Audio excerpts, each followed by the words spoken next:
Hello viewers, welcome back to my channel.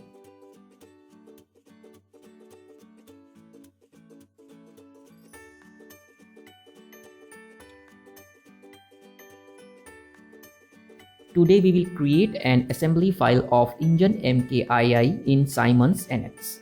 Okay, in this video you will learn the full assembly modeling of this model by using this software. Each part files will be established one by one in this assembly by using the various type of assembly mates.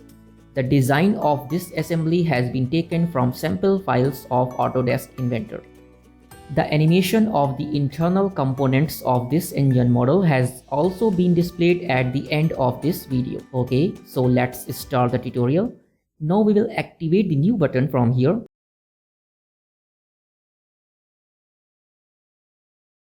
It will keep as a millimeter assembly file. Okay, now we will set its destination folder here so that my assembly has been saved on here.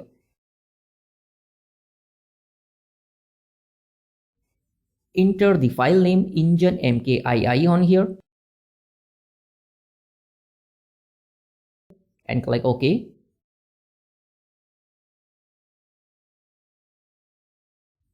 See here, the add component command has already been activated in the assembly design window.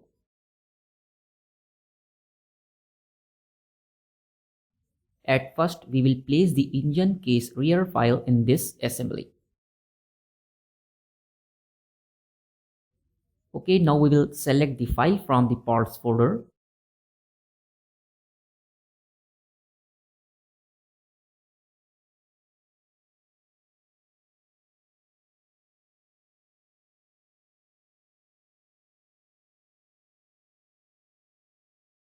Now choose the absolute origin option under the placement section so that the part has been fixed over the center of the assembly. Okay, now choose the entire part option under the reference set section so that the entire planes, sketches and surfaces of this part can be visible easily in this assembly. And click OK to place the part.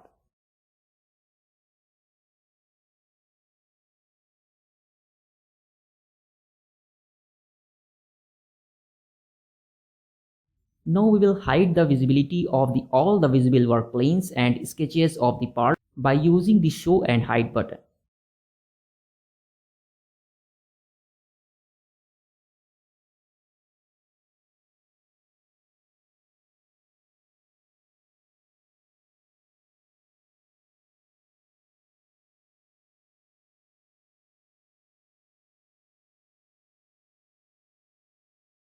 Okay, now my first part is looking perfect in the assembly.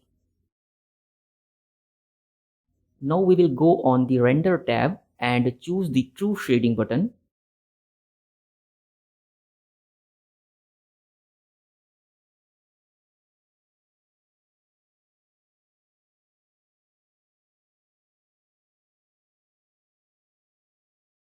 And hide the visibility of shadow, floor reflection and floor grid of the model and assembly by selecting these options.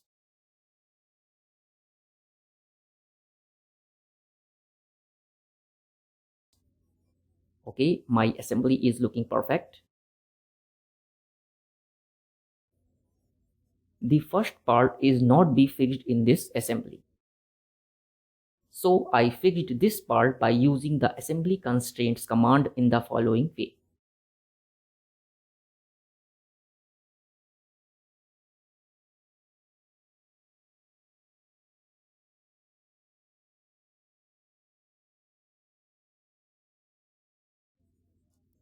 Okay, now activate the add component command.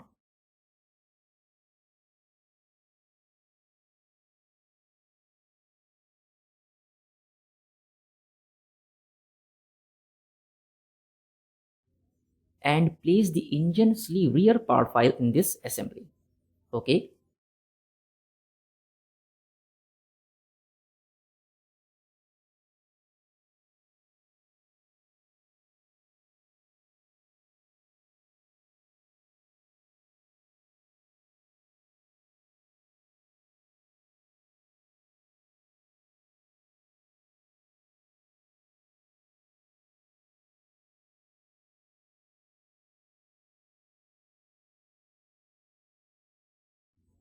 In the same way, we will hide the visibility of all the planes and sketches of this part that we told earlier.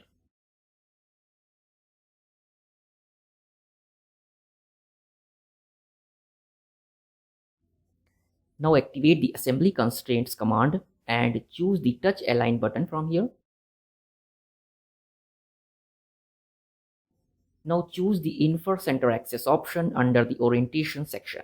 Okay, at first we will select the face of the engine sleeve rear part. Okay, and then next select the internal hole of the engine case rear part. Okay, now see. Activate the move component command. Select this part.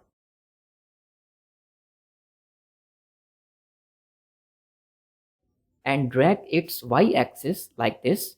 Okay.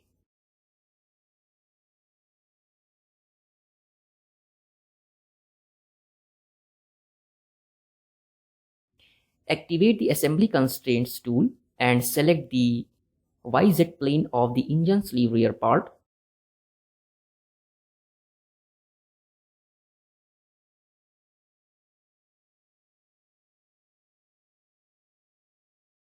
Okay.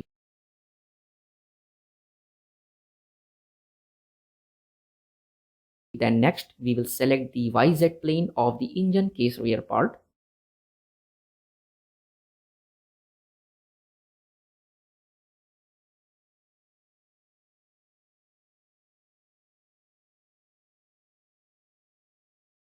Now my second center axis constraint will be applied between these two components. Okay, that's it. Next, we will fix the third mate between the top face of the engine case rear part and the bottom face of the engine sleeve rear part.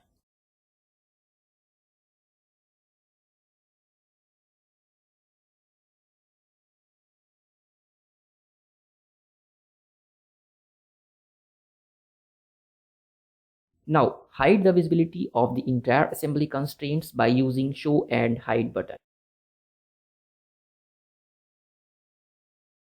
Now rotate the assembly. See, my engine sleeve rear part has been fully fixed over the base part. It is looking perfect.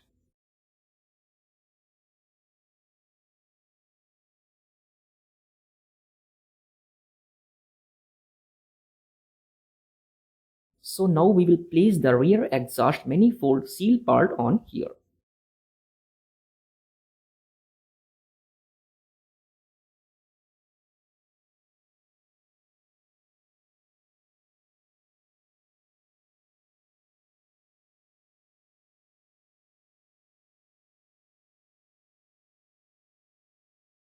Drag the part in this position by using the move component command.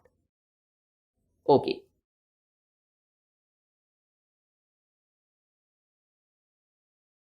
Place the next part, rear exhaust manifold, in this assembly.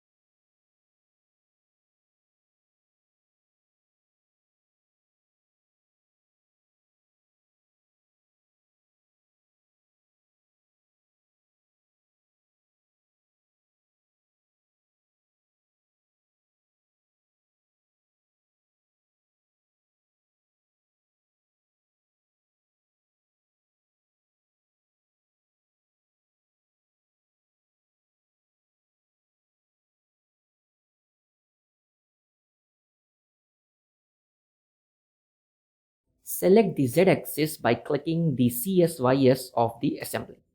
Okay, now see, and fill the angle value 180 degrees to rotate the assembly in opposite direction. Select this part. As shown, two options are available here. First is make work part and the other is make display part. It means that If you will choose the first option, you can edit the part in the context of an assembly, or choose the second option, the part will be opened separately in a new window. Okay, alright, here we will choose the first option. Okay, now we have entered the part editing environment. Click on the Part Navigator button. See in the Part Navigator dialog box, you can check the model history of this part easily, that how this part would have been made. Okay, alright. Activate the datum plane command. At first, we will select the front face of this part and take a new datum plane at an offset distance value of 2 mm rear side from this face.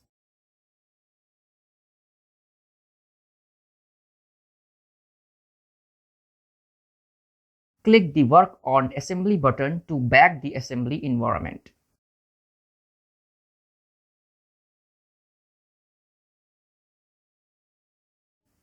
Move the rear exhaust manifold part by selecting its y-axis.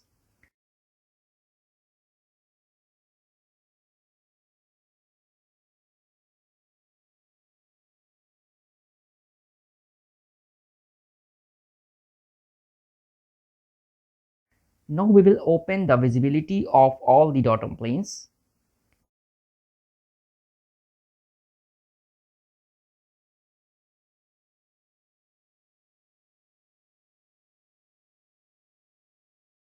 And fix the infer center axis constraint between the y-axis of the rear exhaust manifold seal and the front hole of the rear exhaust manifold part.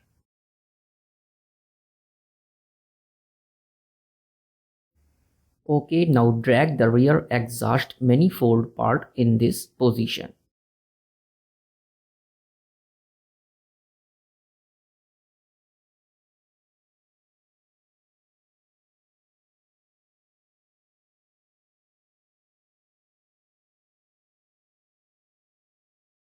Apply the touch constraint between the exit plane of the rear exhaust manifold seal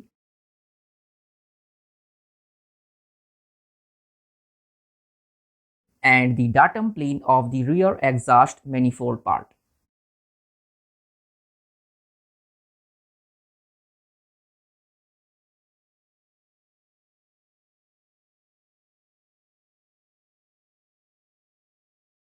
Okay, hide the visibility of the entire planes.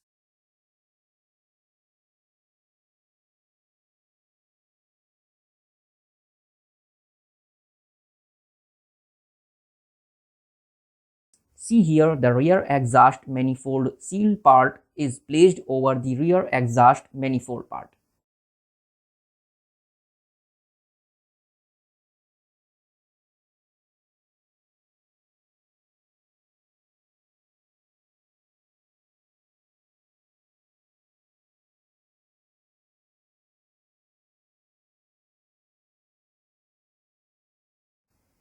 Now move the component in a reverse direction like this.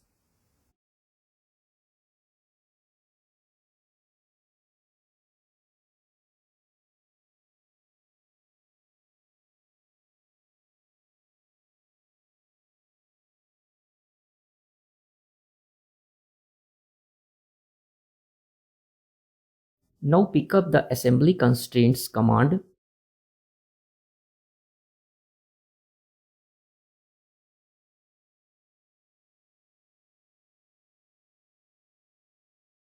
And fix the center axis constraint between these two hole center lines of the two components in the following way.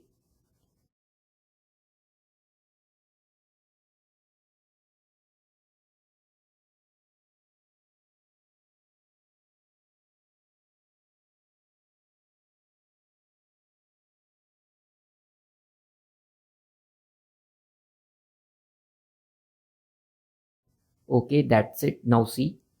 Now see here, this symbol, it denotes center axis constraint. Okay.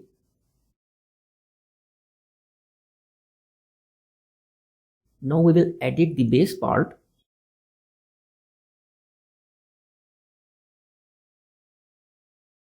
Okay.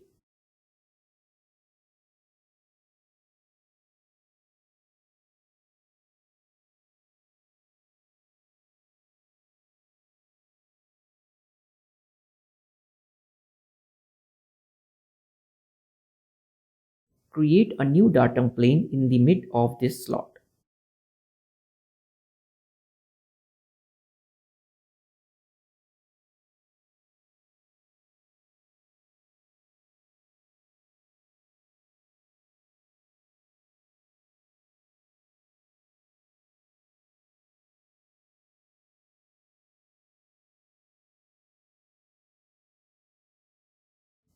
The datum plane is not visible on here.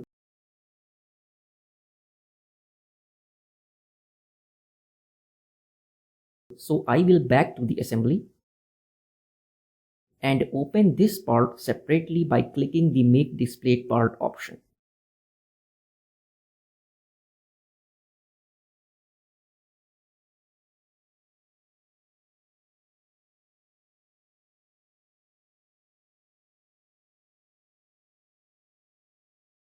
Okay, now datum plane is visible here.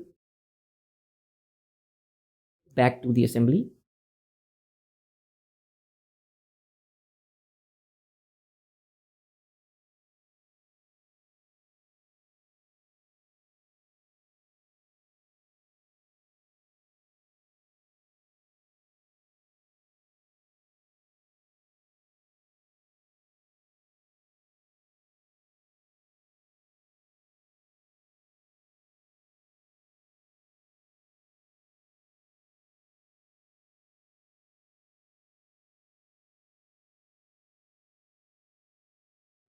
Now we will fix the touch constraint between the datum planes of these two components in the following way.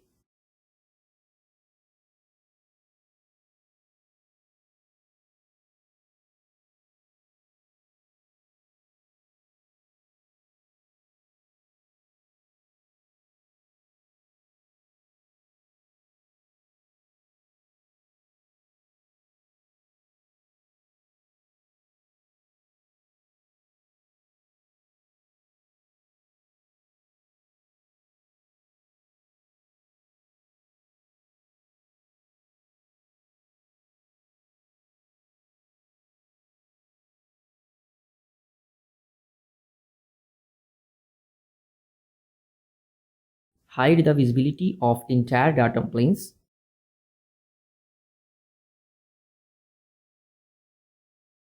Okay, now see.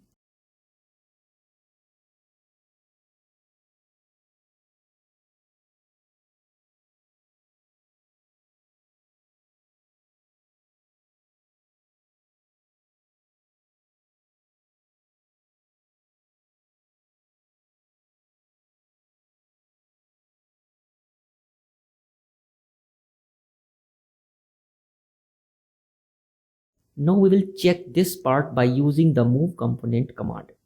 See here, one constraint is needed to fix this part.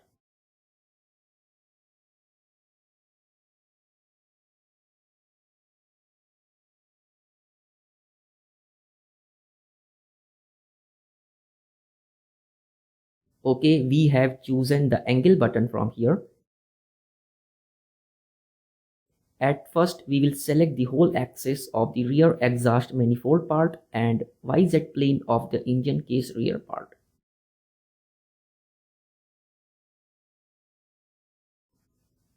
Set the angle 90 degrees and click OK to apply the angle constraint.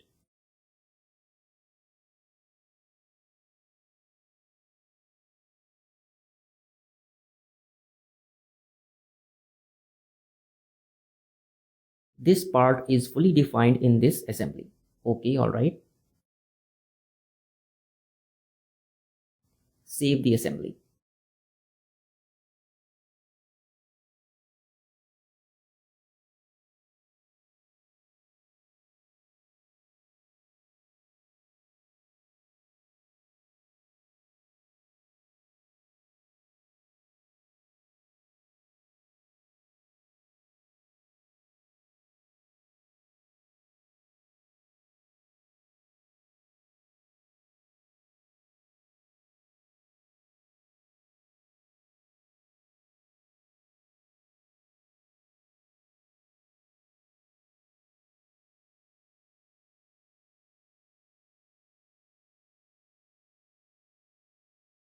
Next, we will place the extension spring in this assembly.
Move and rotate the spring in this position.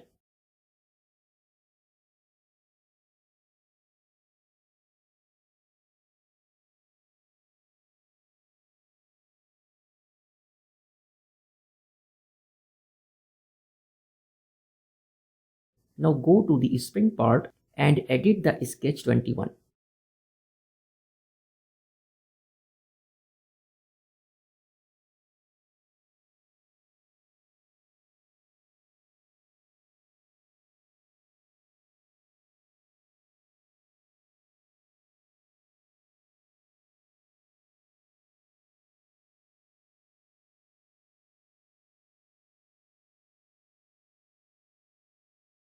Create a sketch point over the end of the helix curve.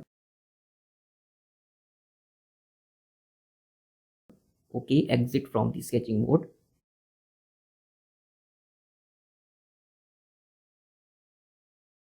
In the same way, we will create a second point over the center point of this circle on sketch 11.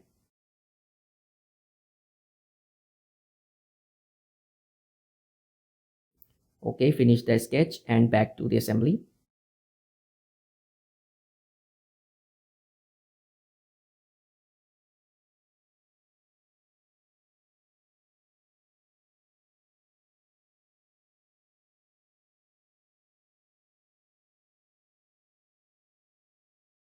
Pick up the constraint tool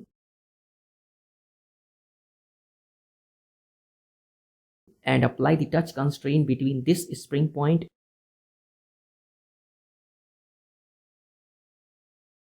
and this whole axis of the engine case rear part.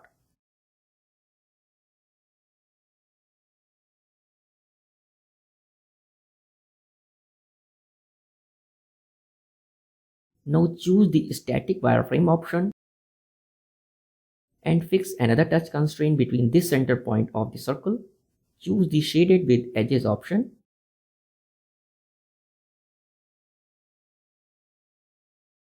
This whole center line of the rear exhaust manifold part.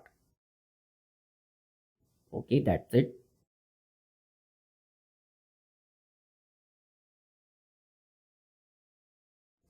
Now we will drag the spring in this position.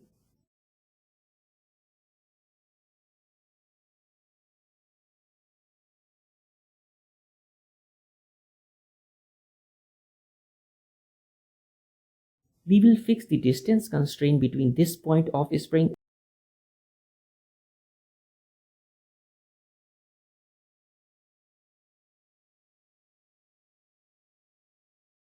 and this face of the engine case rear part.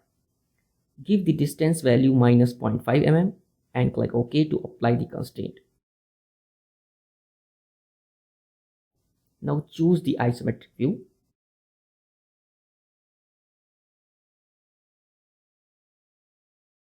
Hide the visibility of the assembly constraints.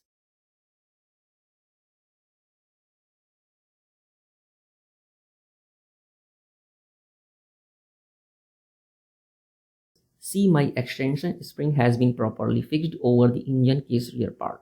It is looking perfect.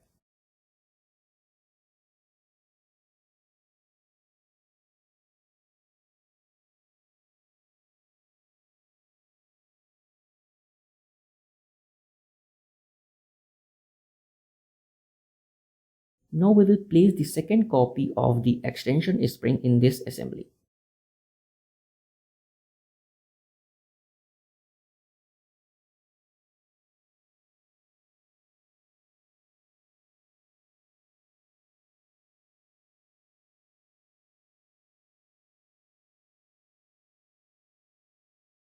Rotate the assembly in opposite direction in the following way.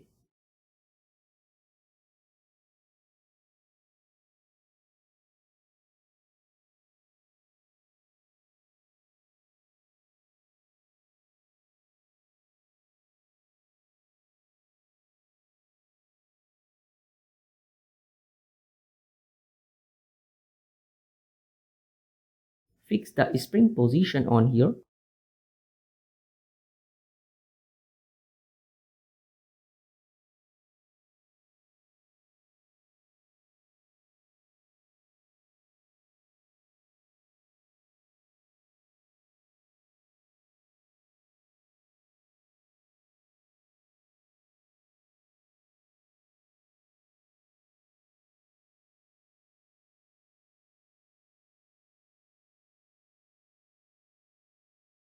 In the same way, we have fixed the second extension spring in the following way on this side that we described to you earlier.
Okay, now both the extension springs are completely fixed over the base part.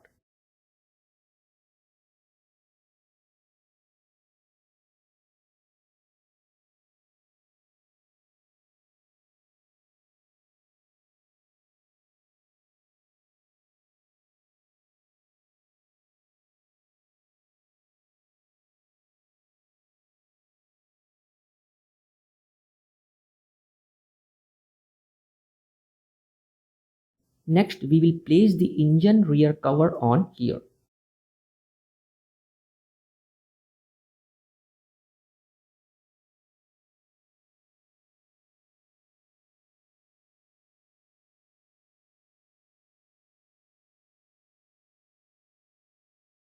Okay, alright. Select these two components. Right click and go to the show/hide option. Choose show only button. Okay, activate the assembly constraints tool.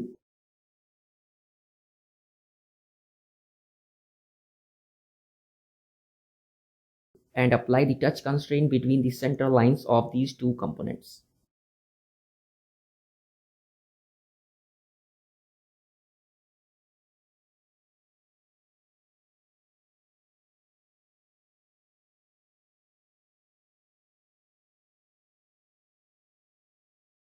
Now select the front face of the engine case rear part and the back face of the engine rear cover. Apply another touch constraint between them.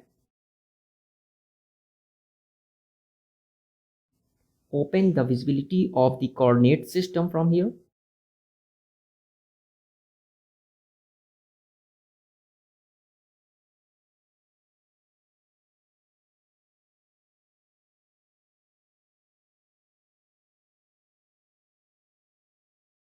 Rotate the engine rear cover like this.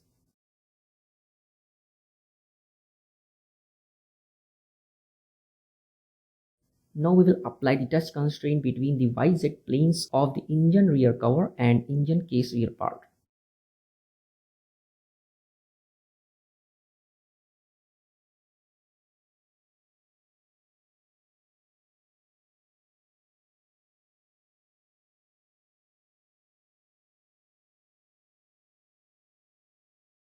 Okay, now check the result.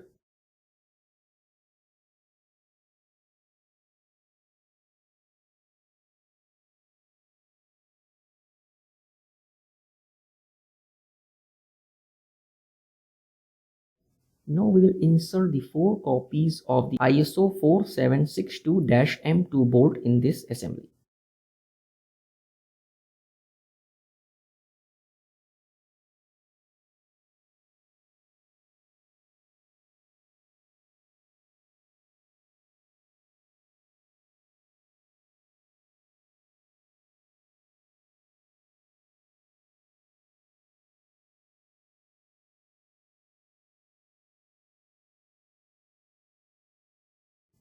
Drag each bolt like this.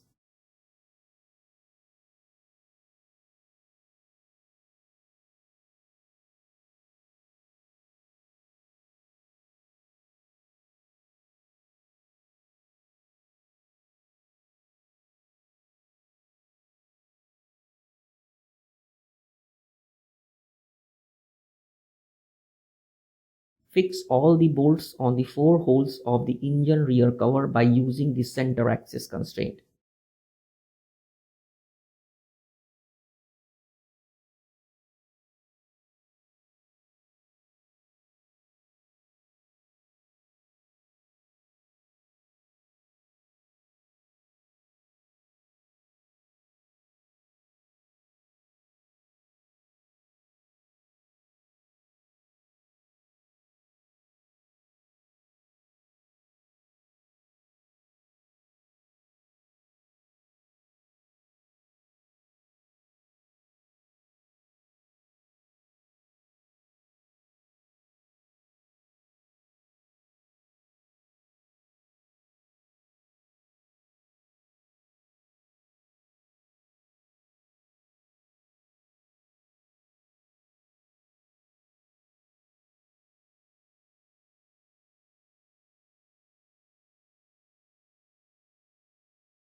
Okay, that's it.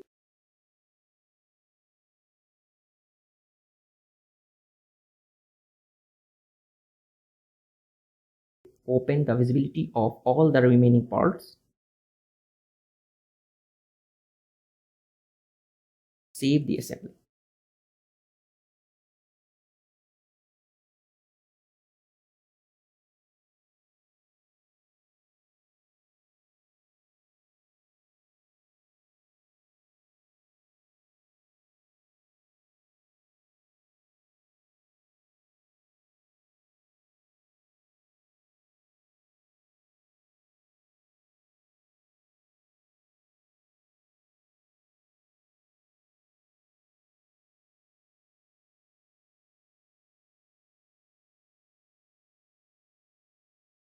Now we will insert the coupling rear part file in this assembly.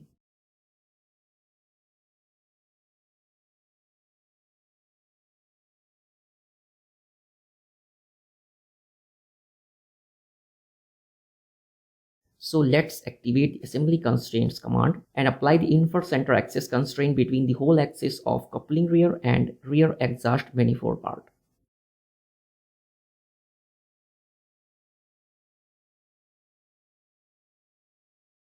Now choose the touch option and give the constraint between this circular edge of the rear exhaust manifold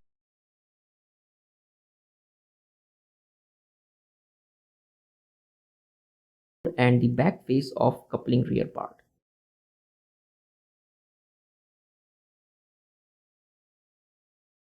Rotate the assembly in this direction.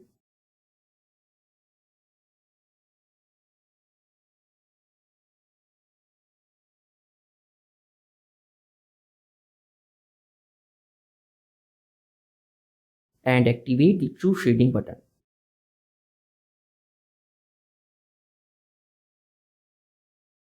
Okay, our assembly is looking very perfect.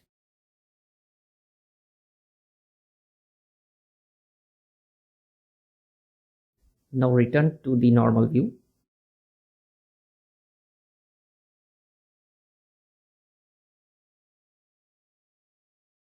Okay, insert the engine head part on here.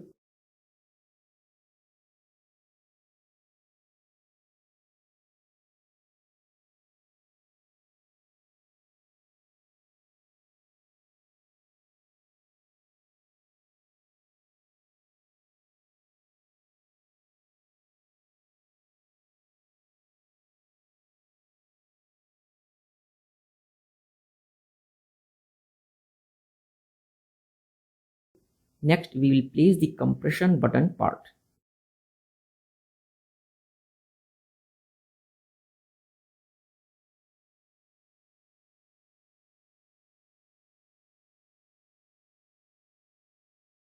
Now we will display only two components here so that the assembly constraints could be given easily between two components.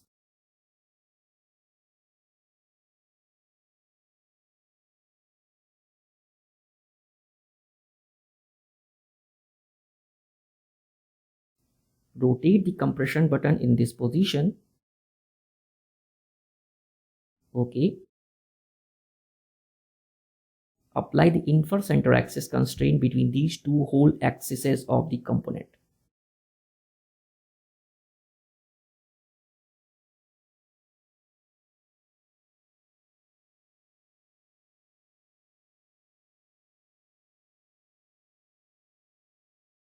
Okay. Now rotate the assembly and drag the compression button by dragging its y-axis.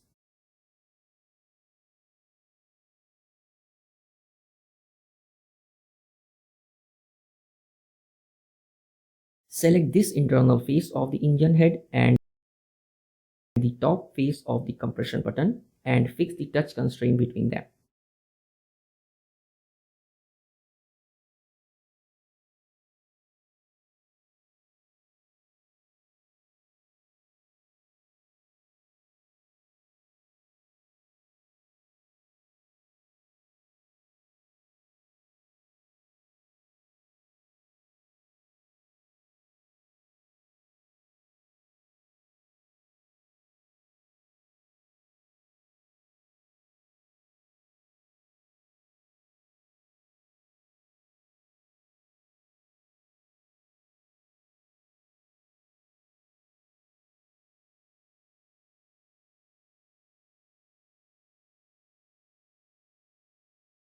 We will apply another touch constraint between the YZ plane of engine head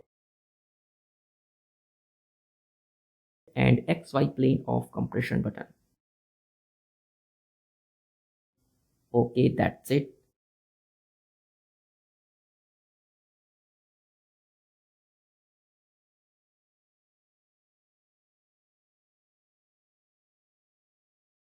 The compression button is fully defined in this assembly.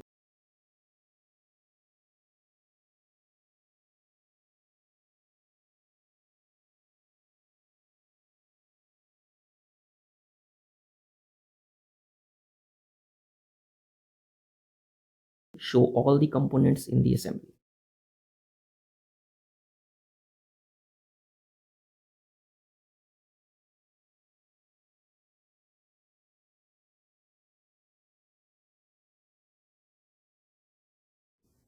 Okay, now we will apply the infer center axis constraint between the center line of the engine case rear and the whole axis of compression button.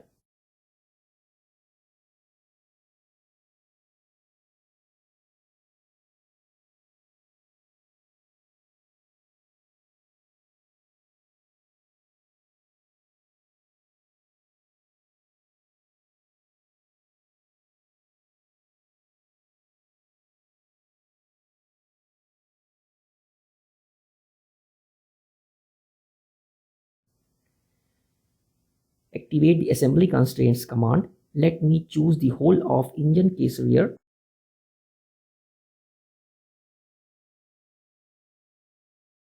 and the whole of compression button. Fix the center axis constraint between them. Then next apply the touch constraint between the back face of compression button and the top hole face of the engine case rear part. See the engine head and compression button that has been fixed on the base part.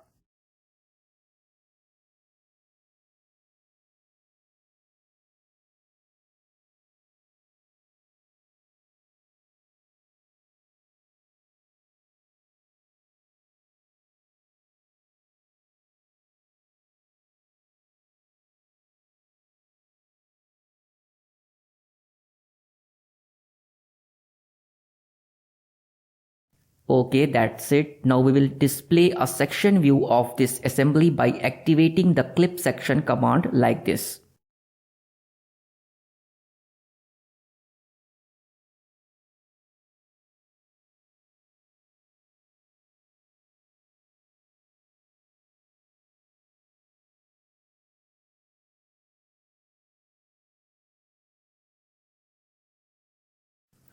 You can see what is the status of this assembly from here.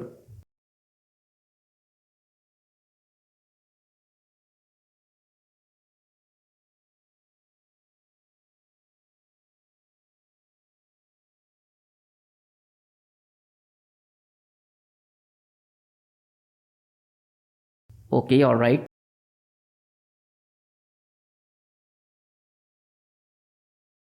Now we will exit from the section view.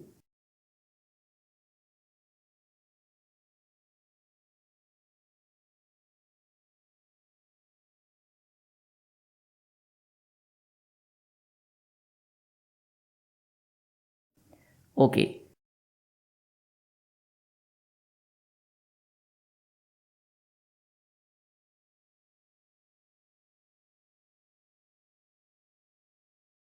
Now we will place the engine wrist pin in this assembly.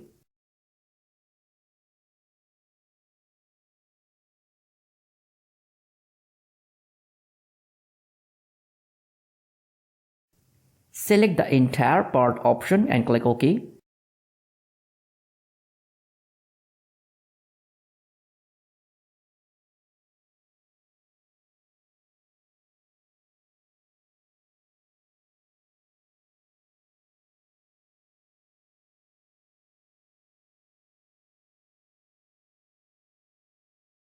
Next, we will insert the engine connecting rod on here.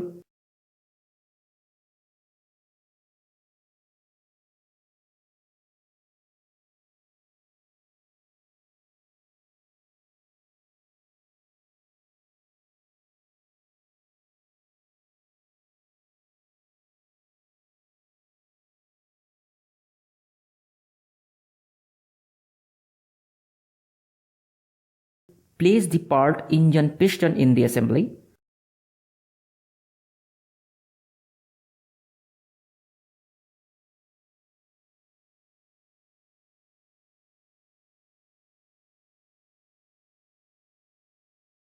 Isolate the assembly by selecting these three parts as well as the engine sleeve rear part also.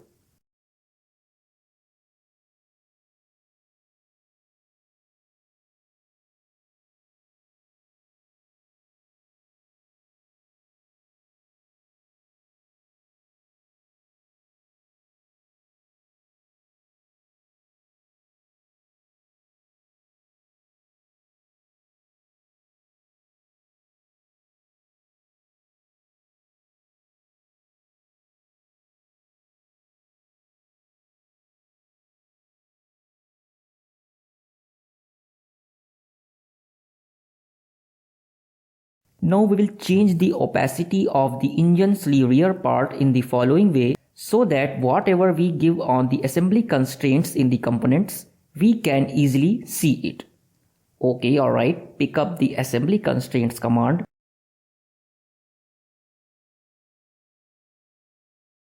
Select the infer center axis option. Fix the mate between the center line of the engine piston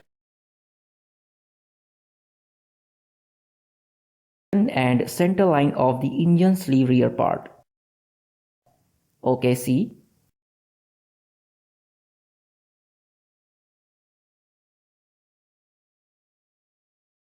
Drag the piston in the upper direction.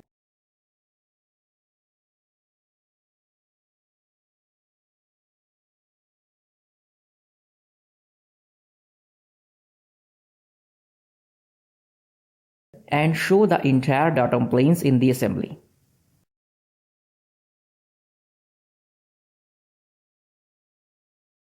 Activate the constraint command.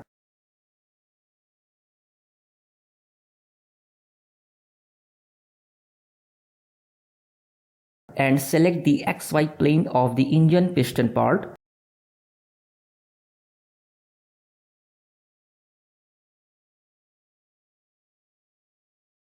Now hide the visibility of datum planes and open the coordinate system of the entire assembly.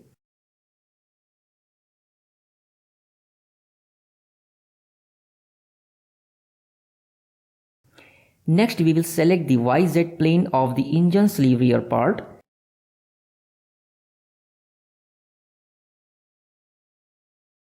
And click OK to fix the touch constraint between them.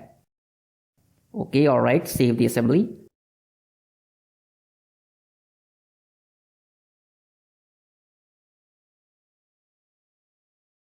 Now drag the engine piston model on here, its Y-axis. See, the piston is moving on the engine sleeve rear part.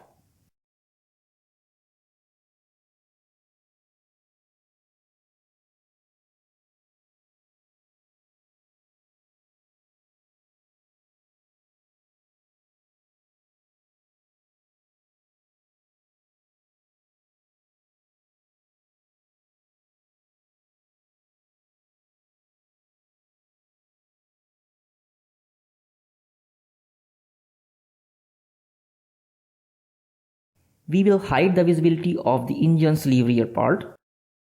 Okay. Next we will fix the engine wrist pin over the whole of engine piston. Okay, so now first we will select the center axis of the engine wrist pin, and then next select the whole of center line of the engine piston and apply the center axis constraint between them.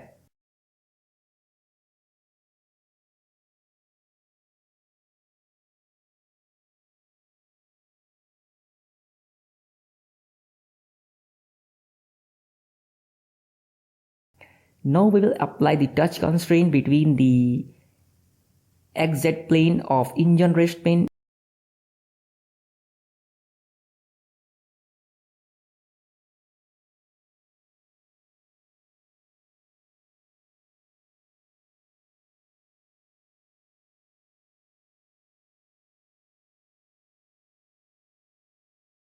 and YZ plane of the engine piston part. Okay, that's it.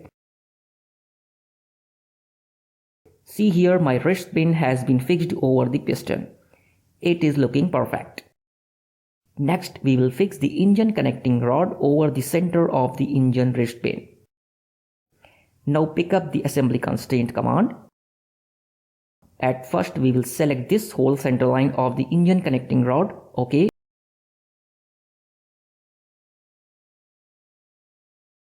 And rotate the assembly in this position. Now select the center line of the engine wrist pin.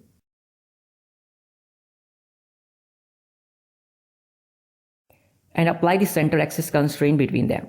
See here the engine connecting rod that has come in front of the engine piston.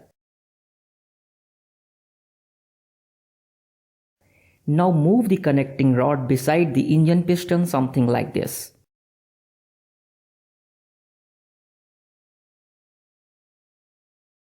Okay.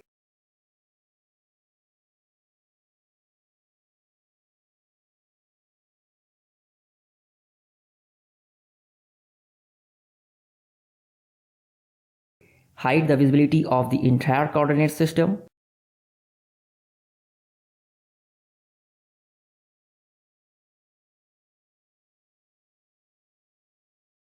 and open the visibility of all the bottom planes.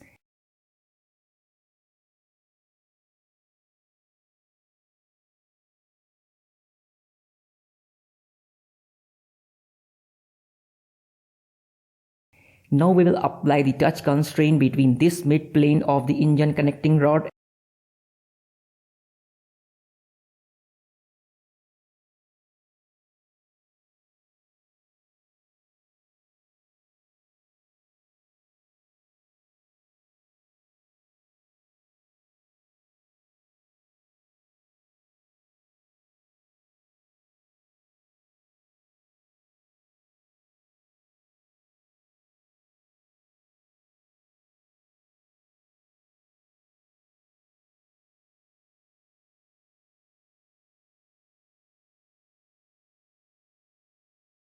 and the exit plane of engine rest bin.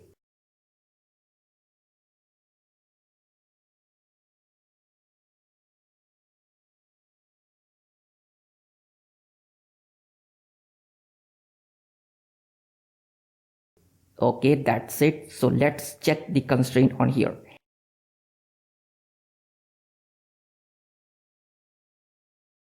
Now activate the move component command and drag the engine connecting rod like this.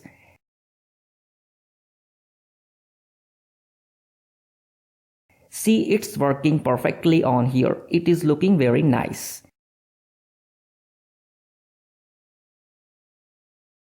Now we will open the visibility of the engine's rear part. Okay.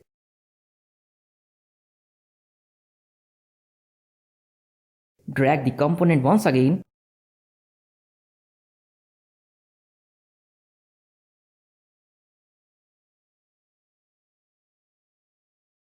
See, my engine connecting rod and engine piston are moving perfectly inside of the engine's rear part.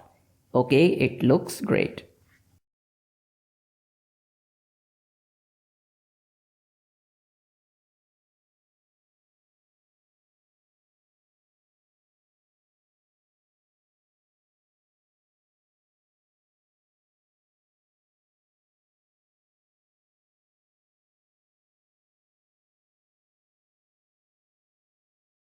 Next, we will insert the engine crankshaft on here.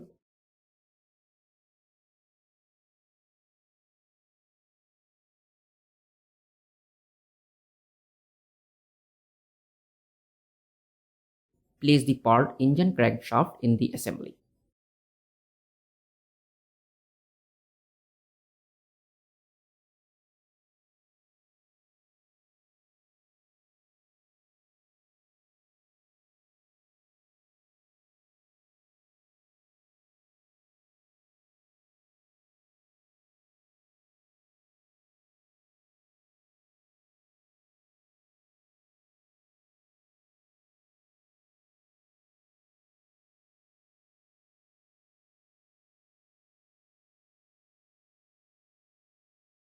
Okay, now we drag the crankshaft in the back side.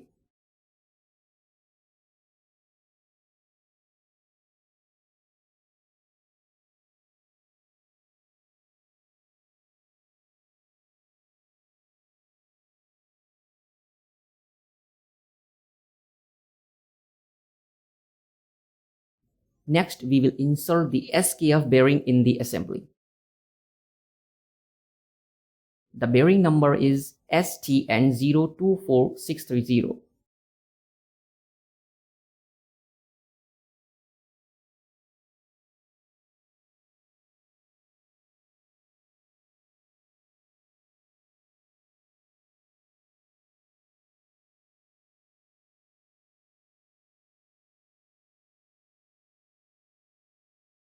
Okay.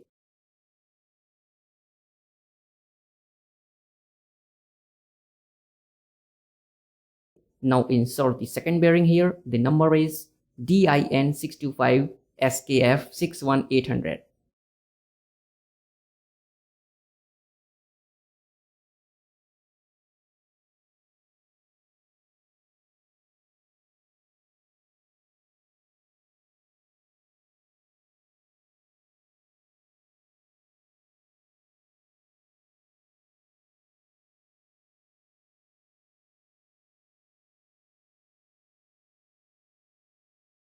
Okay, alright.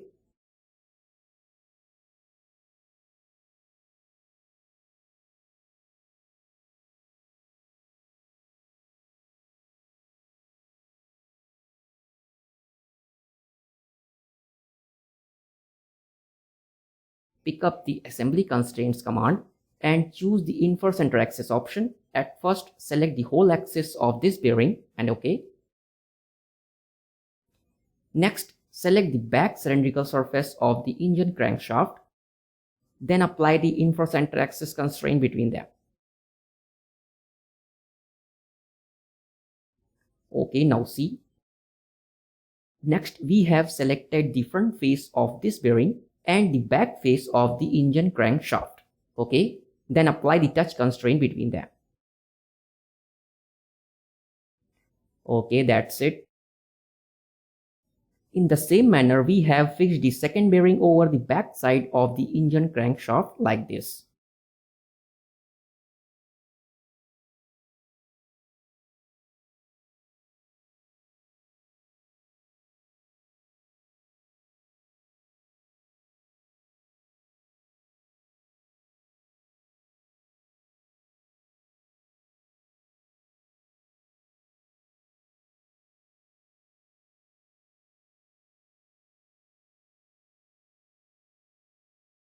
Okay, alright, see both bearings are properly fixed on the engine crankshaft. Now we will apply the infer center axis constraint between this cylindrical face of the crankshaft and the bottom hole axis of the engine connecting rod.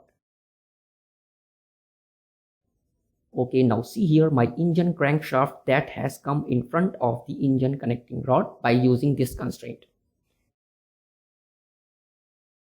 Now drag the entire components towards the engine connecting rod.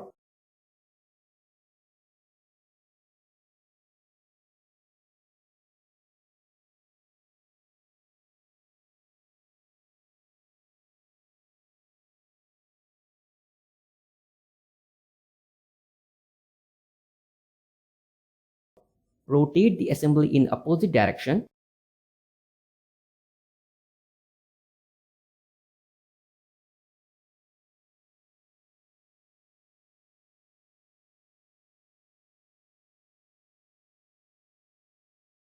Okay, open the visibility of entire datum planes and coordinate system on here.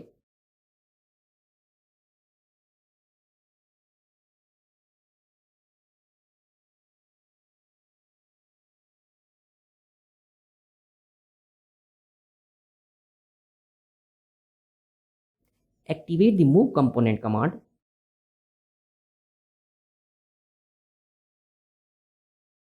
And rotate the engine connecting rod almost 10 degrees by selecting this node.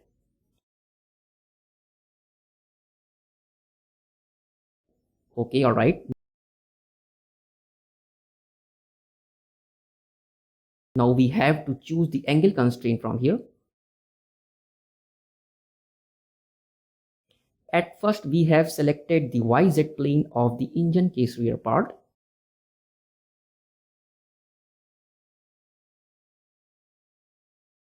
And then next, select this datum plane of the engine crankshaft. Okay, then apply the 180 degrees angle constraint between them.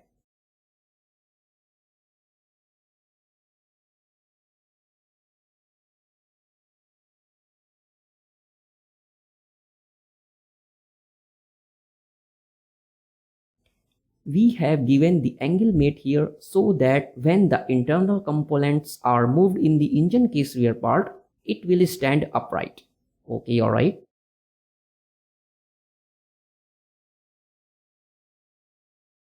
Now we have to test this angle mate here by using the move component command, that how it's working properly or not.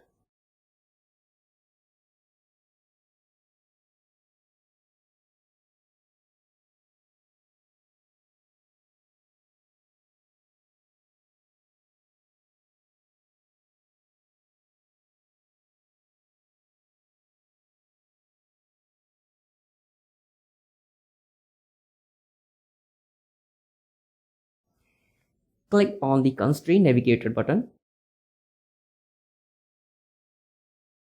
Okay, and change the name of this angle mate. It's named Drive Me.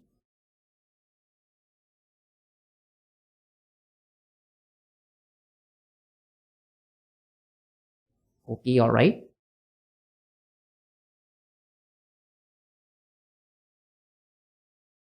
We will also show this angle mate by running it later. Okay, that's it.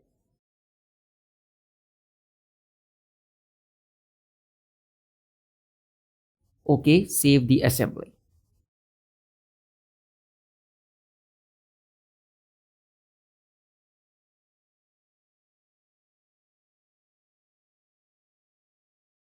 Now we will insert the flywheel taper collar on here.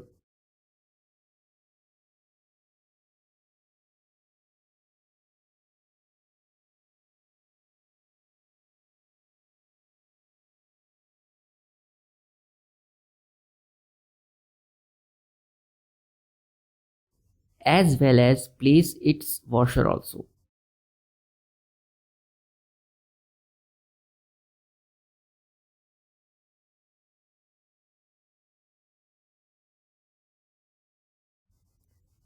Okay.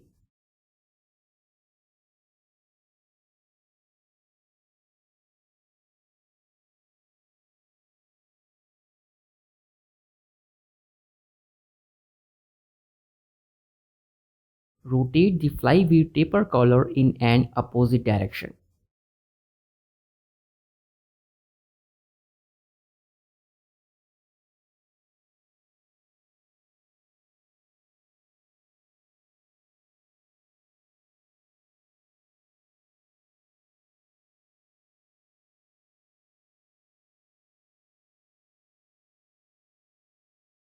Now we will edit the fillet of the flywheel washer part on here.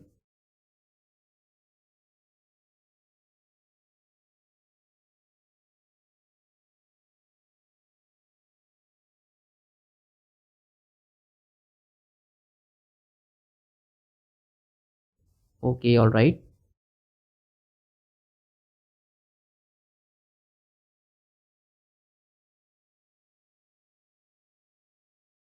Activate the assembly constraints command and choose the fix constraint button and apply this constraint over the engine crankshaft.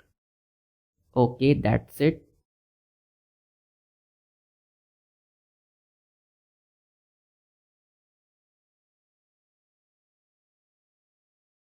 Fix the infer center axis constraint between the washer and the engine crankshaft. Okay. Select the front face of this bearing and the back face of the washer, then apply the touch constraint between them. In the same way, we have fixed the flywheel taper collar over the front face of the washer.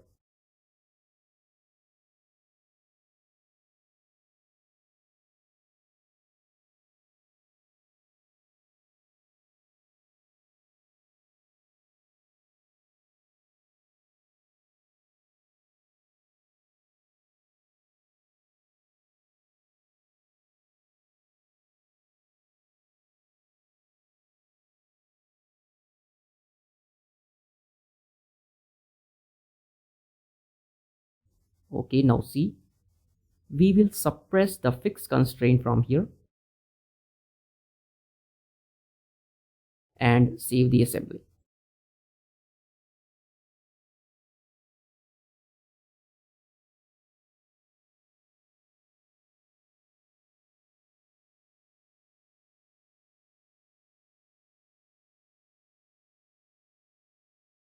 Now we will insert the flywheel part in this assembly.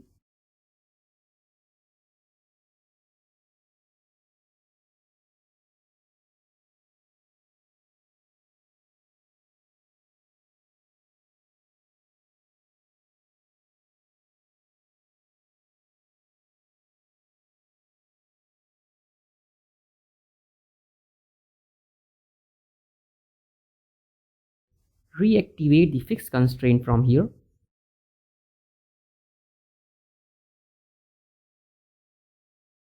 Now we will apply the center axis constraint between the whole of the flywheel part and the cylindrical surface of the engine crankshaft.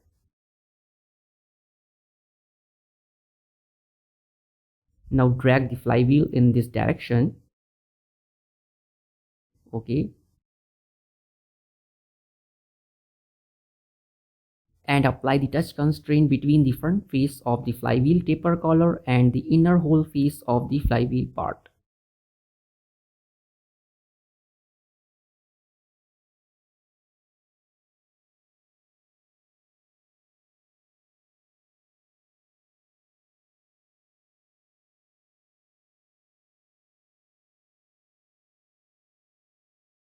Here we are closing or opening this fixed constraint repeatedly so that our engine crankshaft does not change from its position. Okay, alright.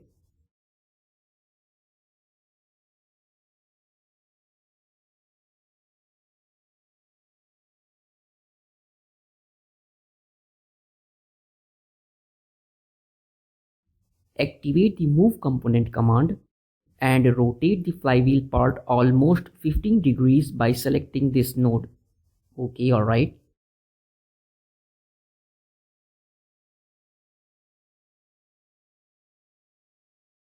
Open the visibility of the entire coordinate system on here.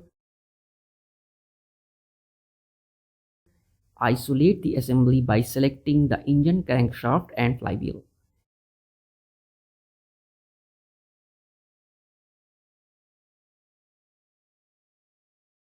Now choose the angle constraint from here. At first we have selected the YZ plane of the flywheel.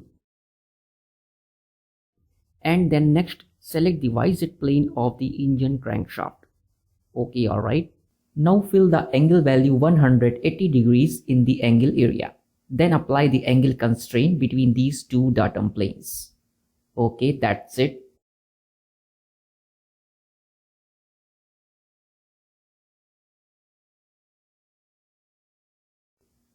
Now see.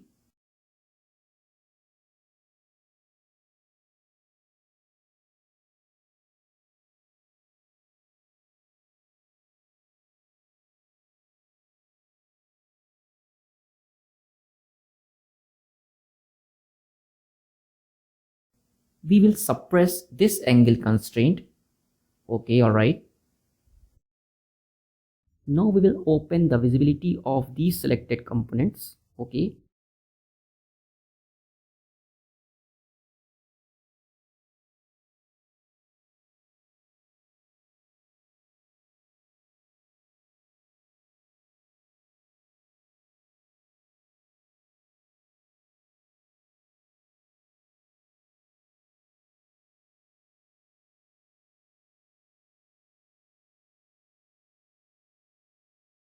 And insert the clutch nut on here.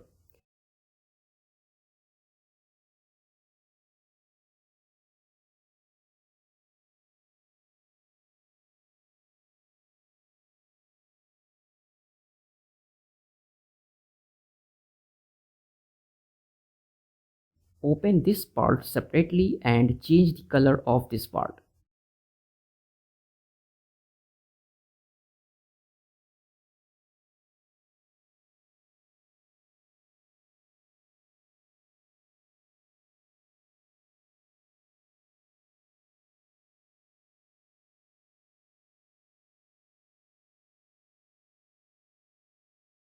Okay, return to the assembly.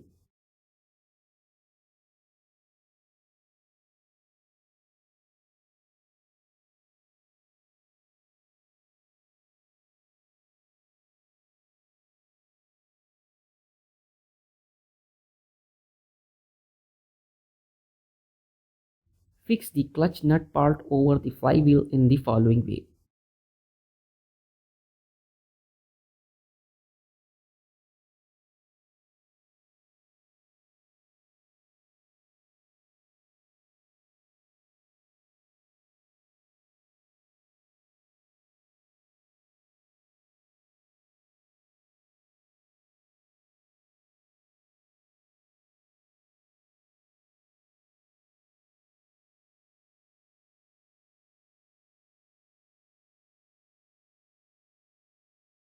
Now drag the entire components beside the engine piston, something like this. Okay.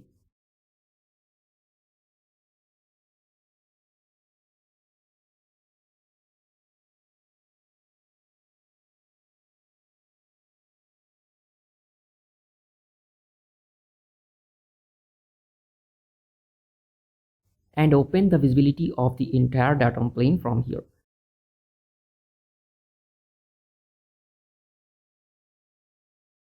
Now we will apply the angle constraint between this datum plane of the clutch nut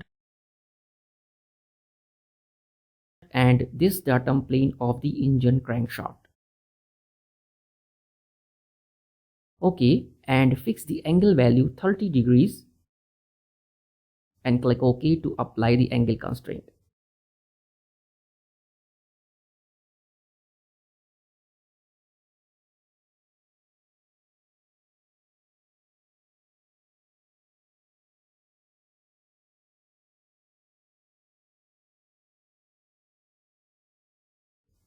Okay, now we will change the opacity of the engine sleeve rear part so that it would be back to the previous position.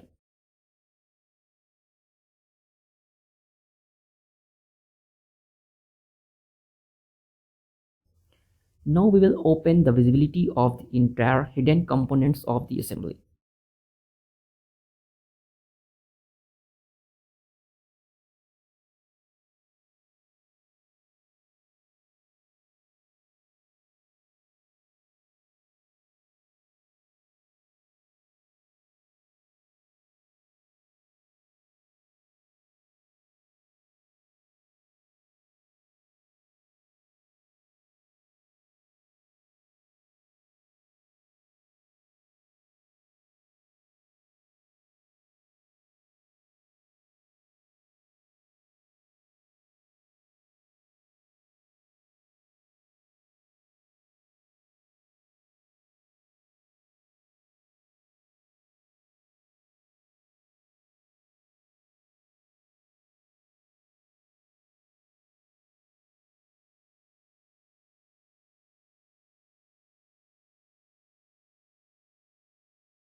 Okay, now we will hide the visibility of the flywheel part.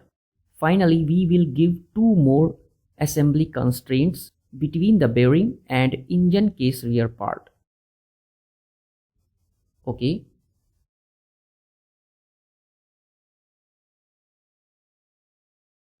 Now we will fix the center axis constraint between the center line of the bearing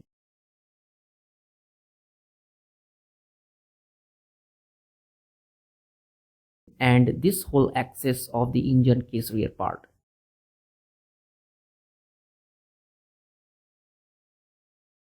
And click OK. And then next we will apply the align constraint between the front face of the engine case rear and the front face of the bearing.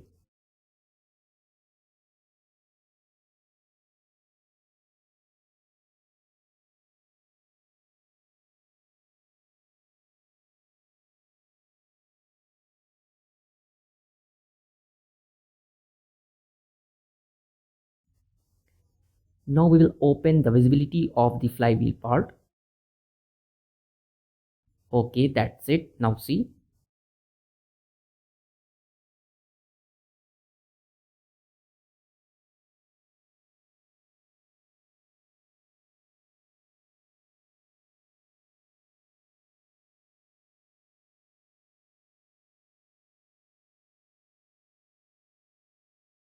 Now we will create a new assembly file from here. Its name is clutch bell assembly. It is an inch assembly.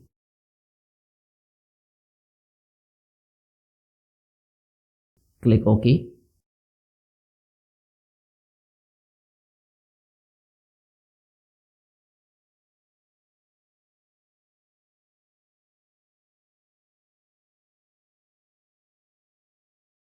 At first, we will place the part clutch bell in this new assembly.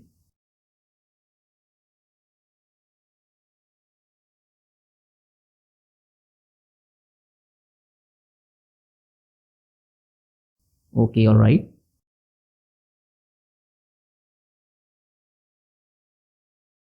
Rotate the assembly in a vertical direction like this.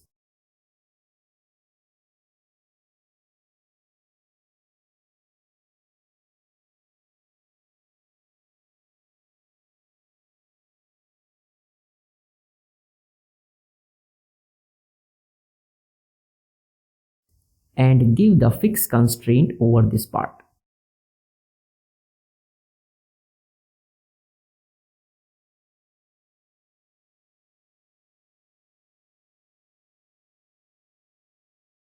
Okay, now see, there is no degree of freedom in this part.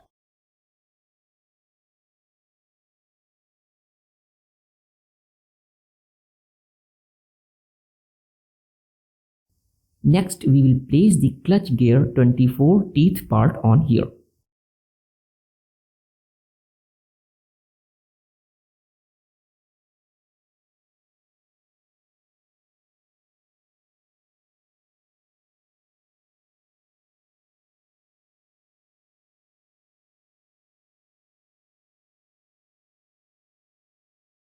Okay.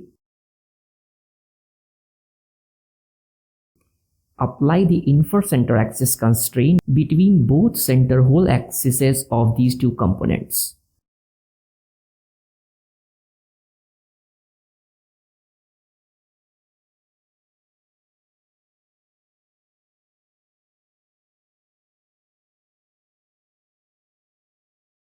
Now choose the touch constraint button and fix the constraint between the top face of the clutch bell and the bottom slot face of the clutch gear part. Okay, that's it. Now see.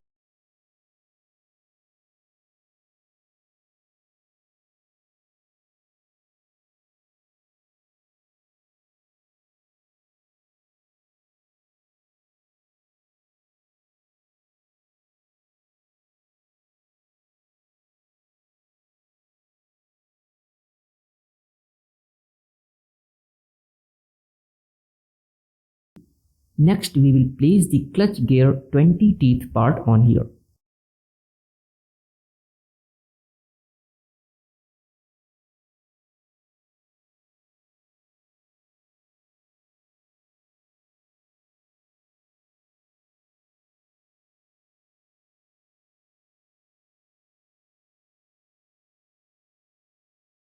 Okay, and fix this component over the top of the previous clutch gear part in the following way.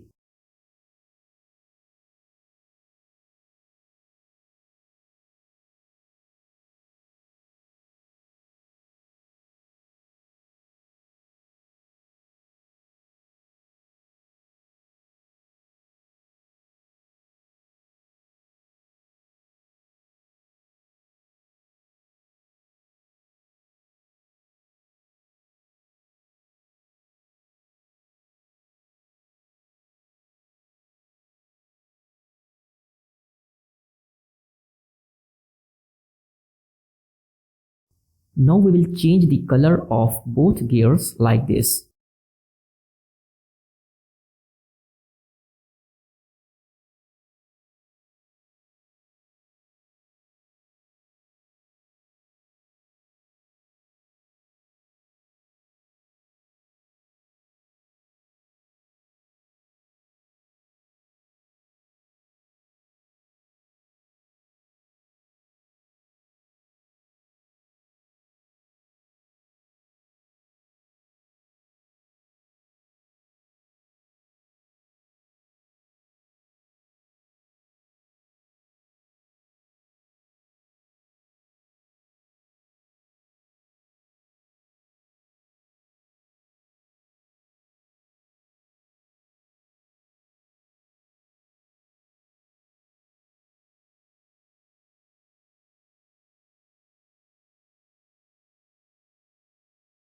Okay, return to the assembly.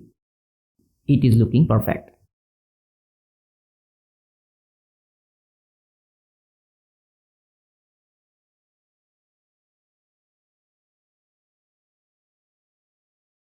Now we will insert the bearing in this assembly. The number is STN024630 SKF 618_5.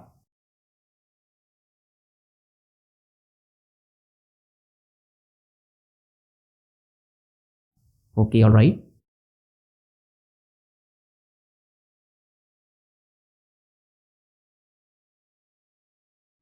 Pick up the assembly constraints command. At first, select the center line of the bearing. Okay, and then next, select the center line of the clutch bell part and apply the infer center axis constraint between them. Okay, now see. Next, we will fix another constraint between the top faces of the bearing and clutch bell part. Okay, now see.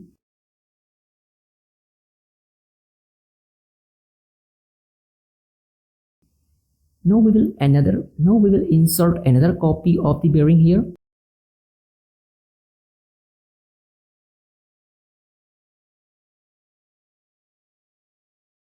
Okay.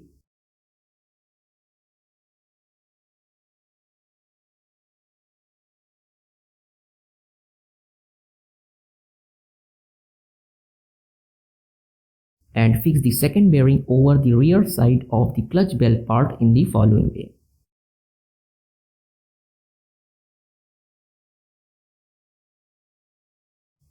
Okay, alright. See, both bearings are properly fixed over the clutch belt assembly.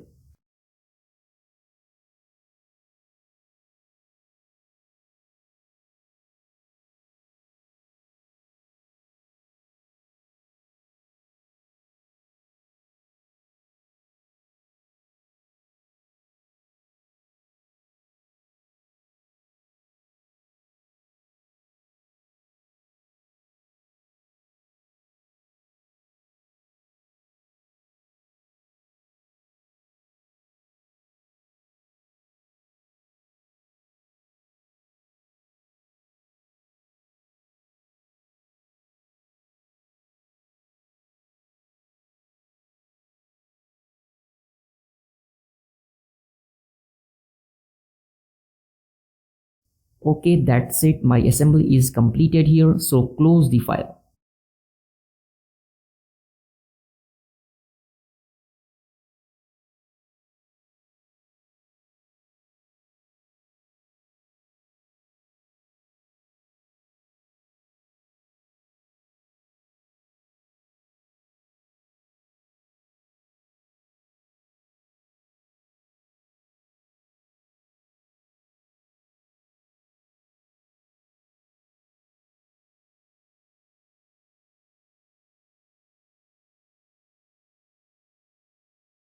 And place the clutch bell assembly into the main assembly.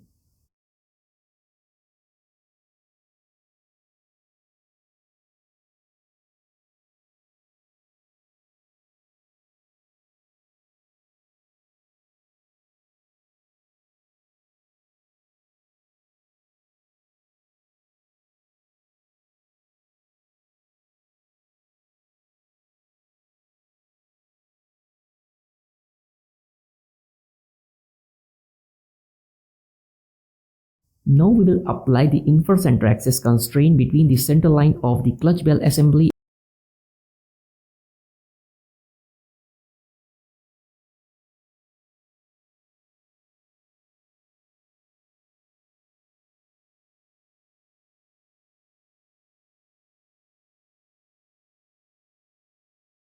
and the cylindrical surface of the clutch nut part. Okay, alright.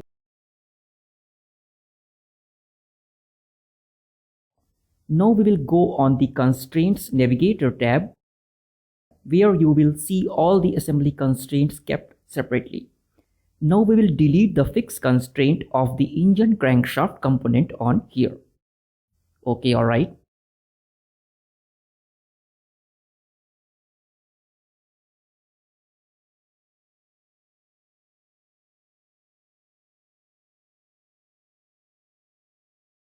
Drag the clutch bell in the front side direction. Okay.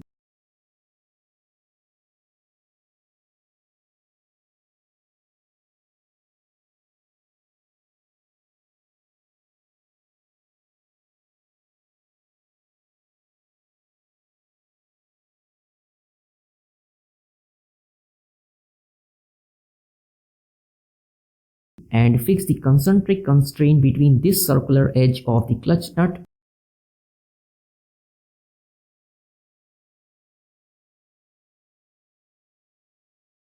and the whole edge of the bearing. Okay, alright.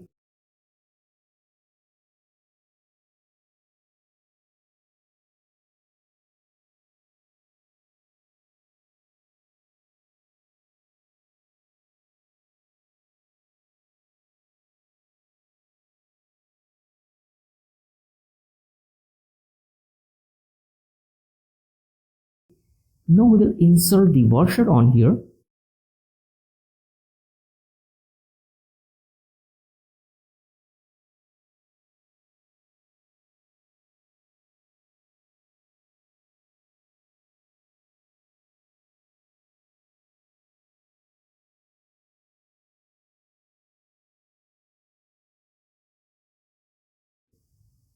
Okay.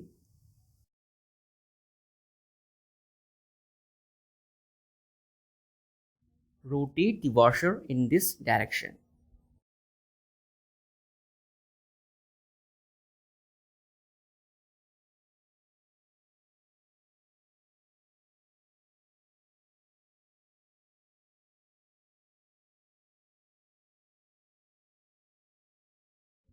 Now we will fix the washer on the top face of the bearing by using the touch constraint.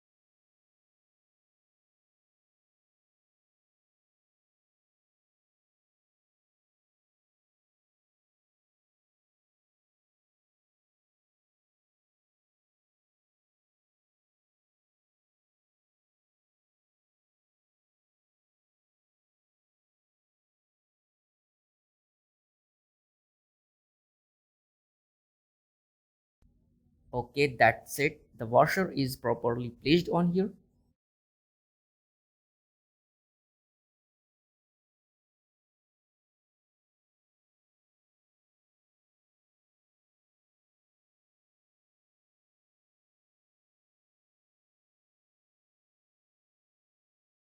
Next, we will insert the clutch shoe 2 in this assembly.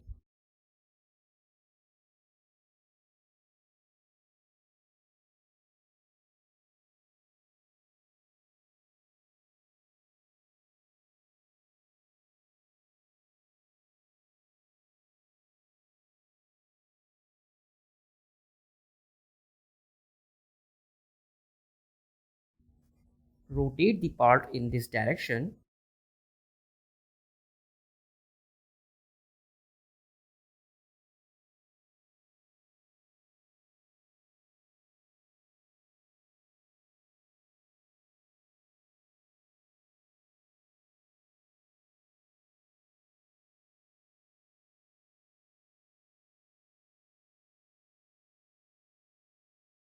And we will change the color of this part.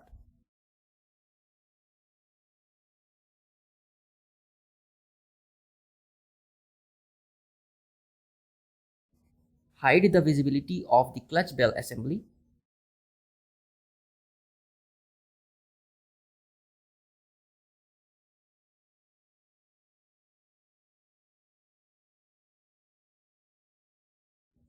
Okay, now drag the clutch shoe 2 part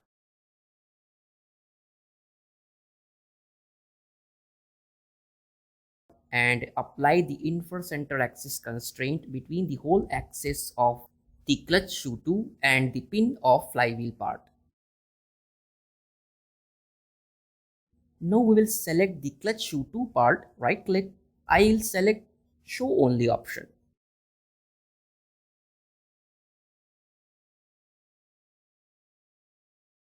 Now drag the part in a front side direction. Okay.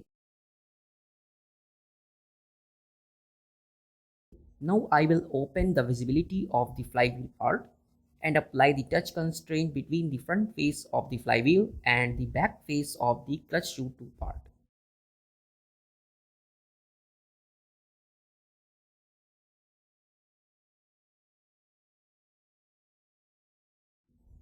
Okay, that's it. Now we will open all the visibility of the assembly components here.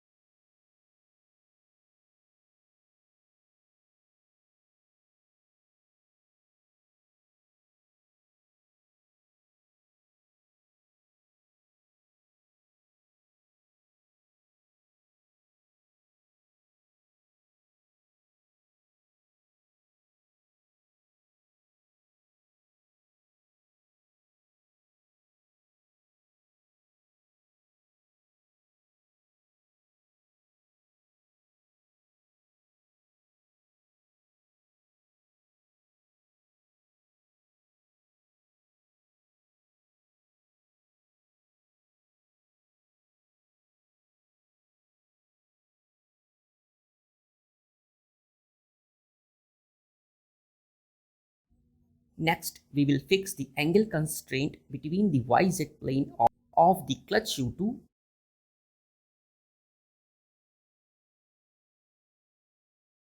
and the YZ plane of the flywheel component. Okay, alright. The clutch shoe 2 part has been properly fixed over the flywheel model. Now we will fix the second copy of the clutch shoe 2 part over the opposite pin of the flywheel by using the pattern component command. So let's start the pattern component command from here. Now choose the circular option under the pattern definition area. Okay, and select this component. Now choose the specify vector button and click Y axis of the assembly.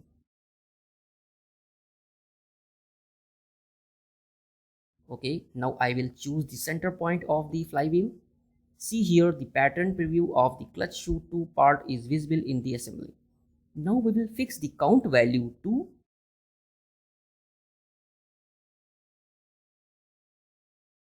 and choose the count and span option under the spacing area. Click OK.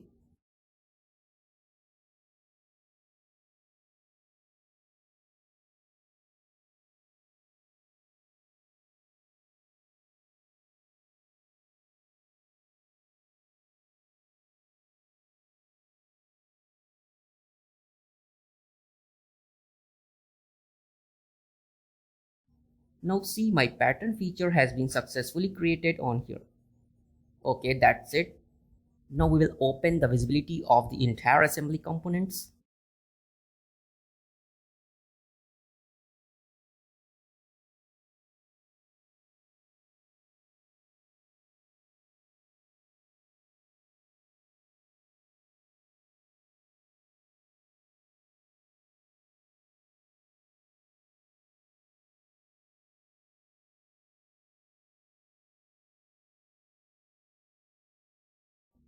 Okay, alright.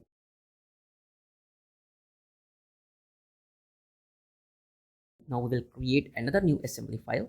Its name is Carb Assembly.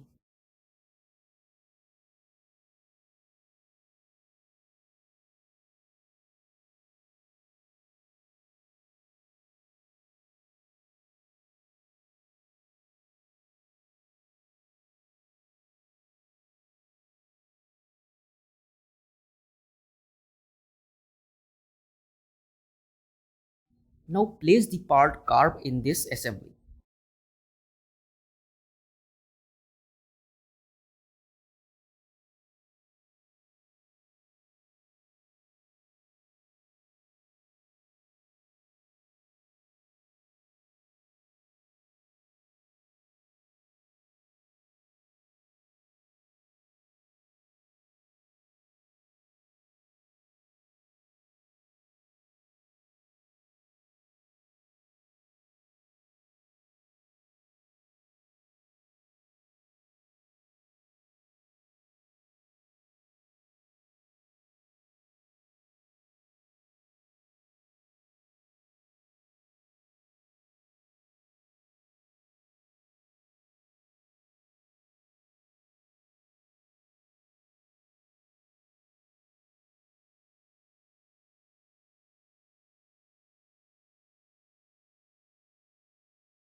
Okay, and give the fixed constraint over this part.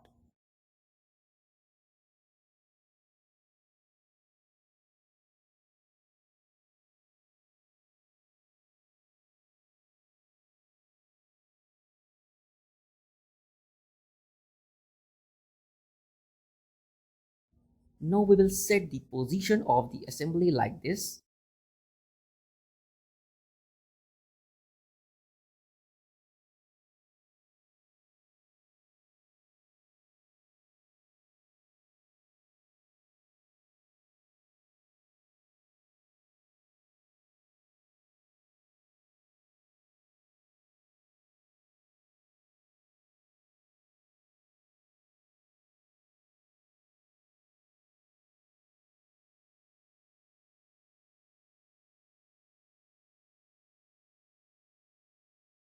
And place the carb spring in this assembly.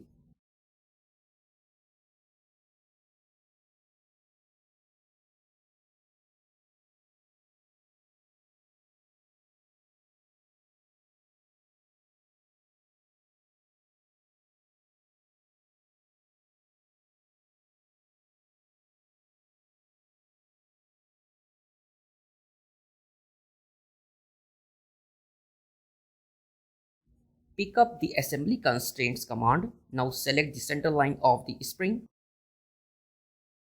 and select this whole axis of the carb.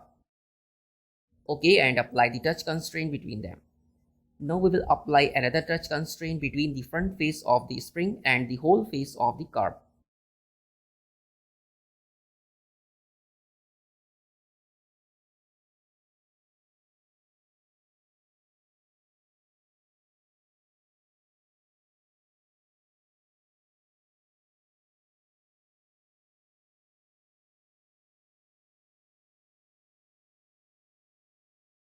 Okay, that's it.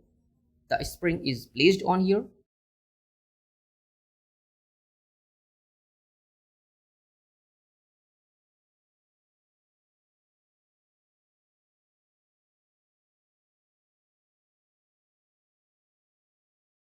Next, we will insert the carb intake plate on here.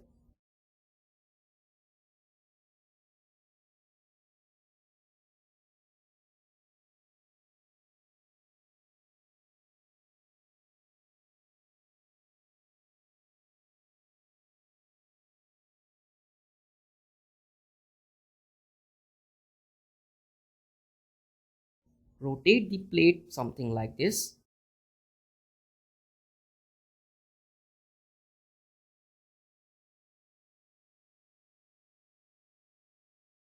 And apply the touch constraint between these two components.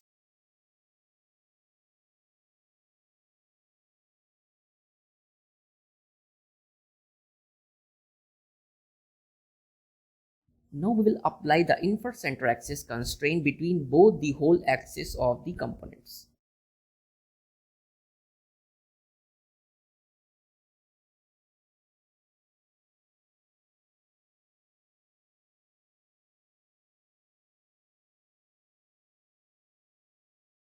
Okay.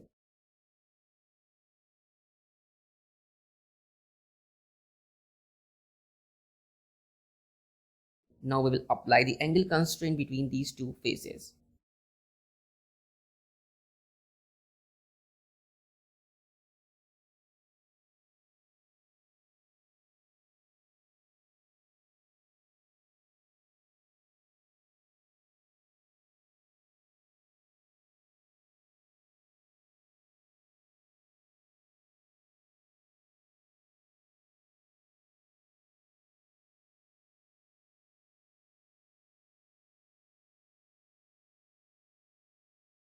Next, we will insert the carb slide here.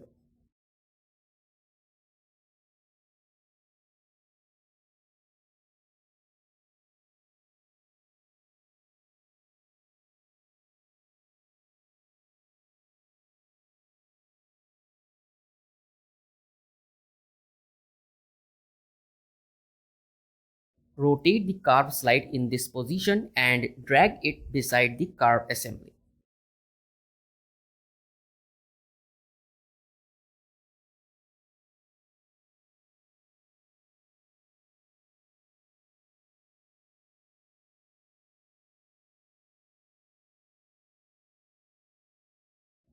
Okay, alright. We will fix the inverse center axis constraint between the center line of the carb slide and the center line of the carb component. Okay, now select the front face of the carb and select this slot face of the carb slide part, then fix the touch constraint between them. Hide the visibility of the sketches and assembly constraints by using the show oblique hide component.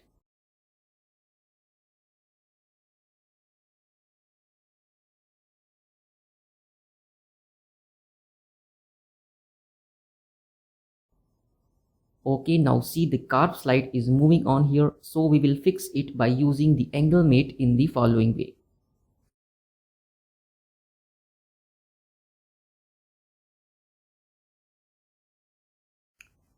Fix the angle value 180 degrees from here and click OK.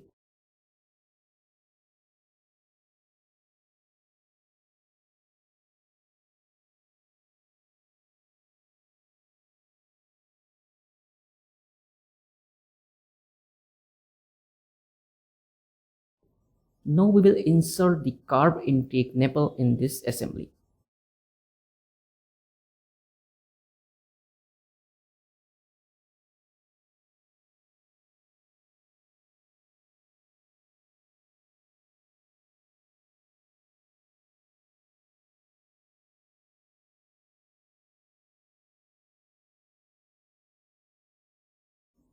And we will fix this part over the taper face of the carb intake plate, something like this.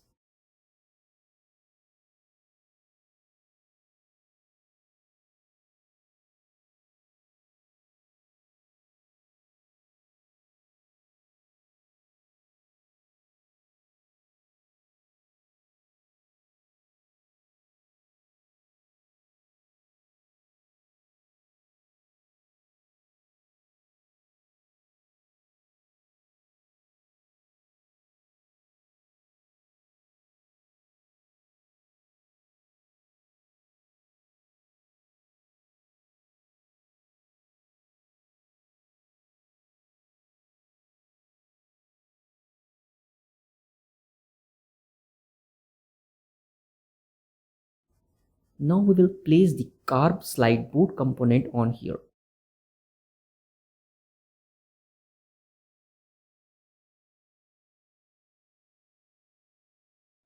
Rotate the assembly in this position.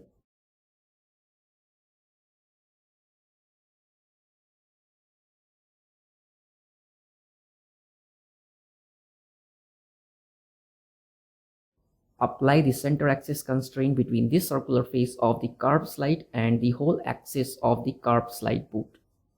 Okay, now drag the slide boot in the reverse direction like this.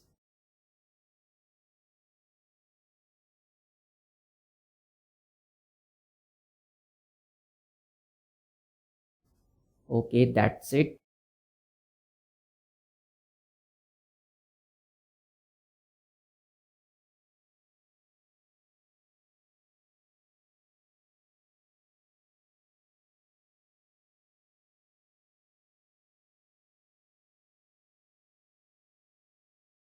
Let's insert the carb zip tie part on here.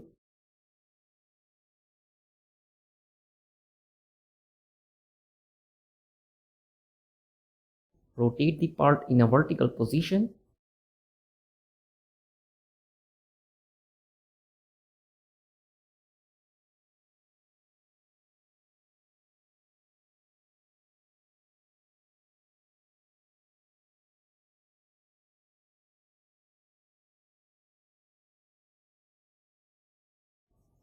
Now we will select these two components and choose show only option. Let's see, the two parts are visible here, so now we will pick up the assembly constraints command, choose the fix constraint button and apply this constraint over the carb slide boot component. Okay, that's it. Click the reset button.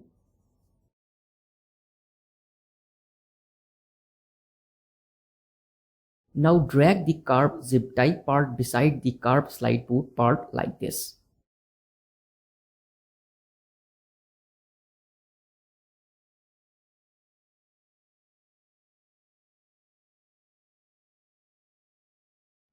Now we will apply the touch constraint between the XZ plane of Carb Zip Tie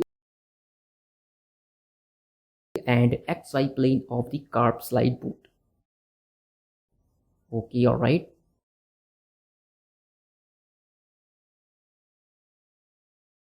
Next, we will select the XY plane of Carb Zip Tie and YZ plane of the Carb Slide Boot. Okay, and apply another touch constraint between them. Okay, that's it. Now see here. Click on the constraint navigator button. Okay, and select this constraint. Right click and choose the reverse option. See here, my touch constraint is to be converted in align constraint by choosing this option.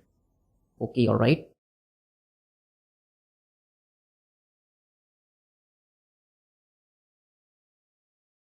Now drag the Carb Zip Tie inside direction by selecting its x-axis until the part is set on the first big slot of the Carb Slide Boot model. Okay. Hide the visibility of the work planes.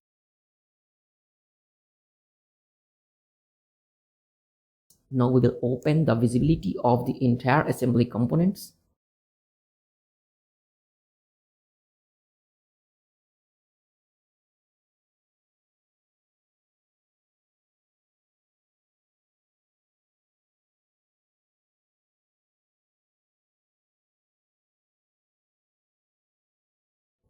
We will delete this fixed constraint here.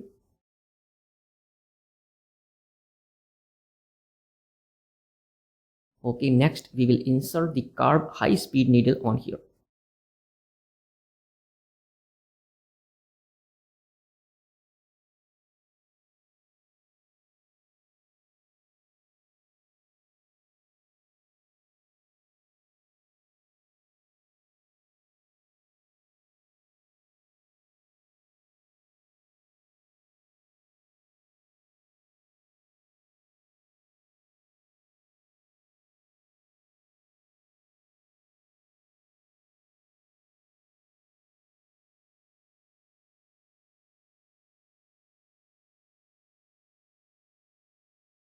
And fix the needle over the top face of the carb intake nipple part like this.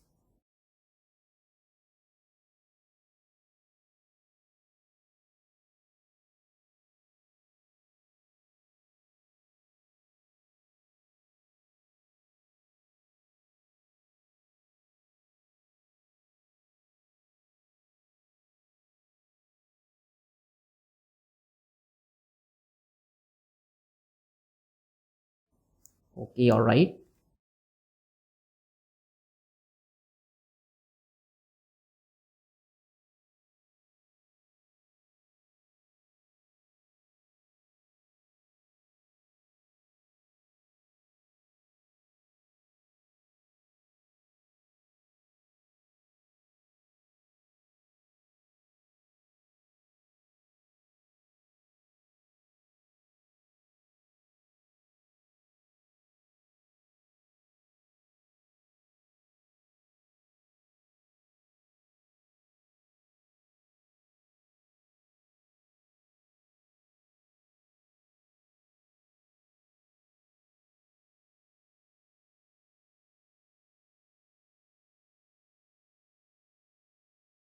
Insert the ISO 4762 M2x5 board in the assembly.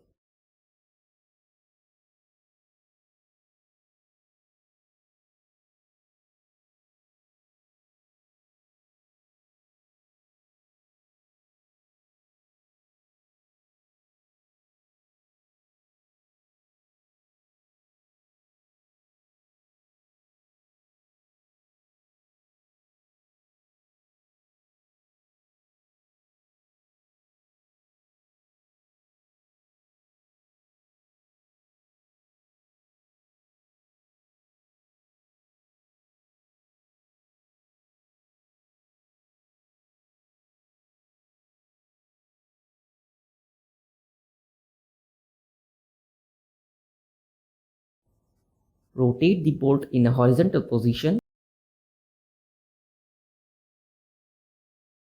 and apply the touch constraint between the center line of the bolt and the whole axis of the carb intake nipple.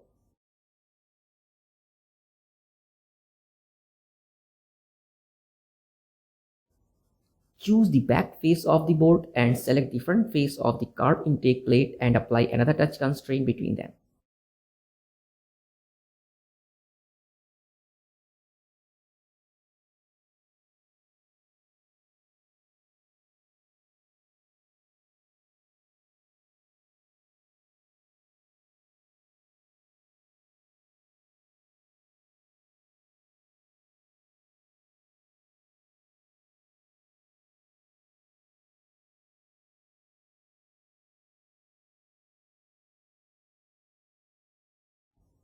In the same way, we will place 3 more copies of this bolt in the assembly, and afterwards we will fix on the remaining holes of the carb intake plate in the following way.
Finally, my 4 bolts are well fixed over the carb intake plate.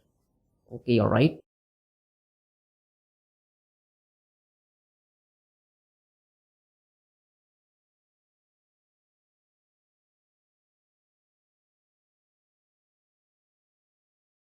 Now we will fix one more bolt over the side hole of the carb on which we had fixed the spring before.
Okay, that's it.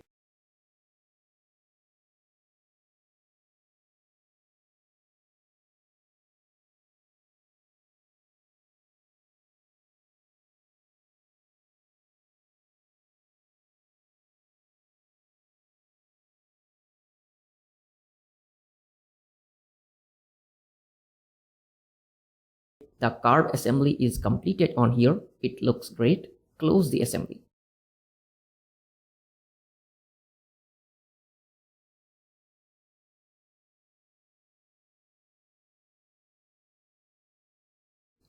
Now we will go to our main assembly. Okay, activate the add component command.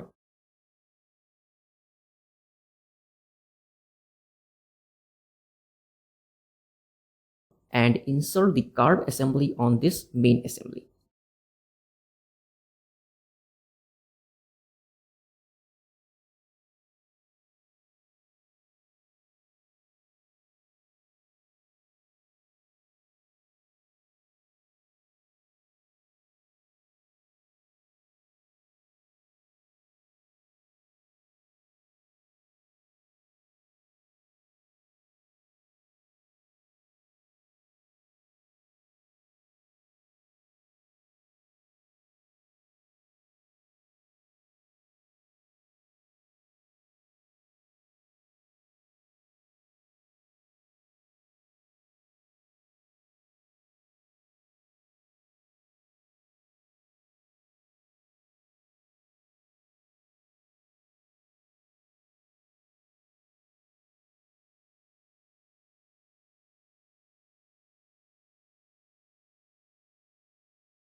Now we will open the visibility of the clutch bell assembly. Pick up the move component command.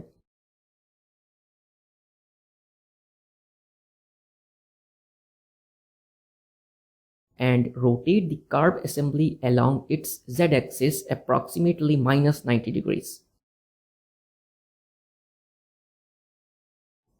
Okay, now rotate the assembly again along its y-axis approximately -110 degrees.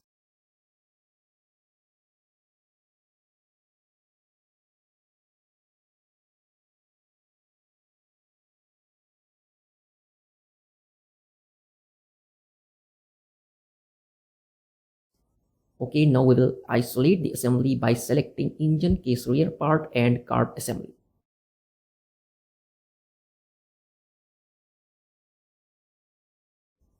Okay, now see. Now we will drag the carb assembly in this position.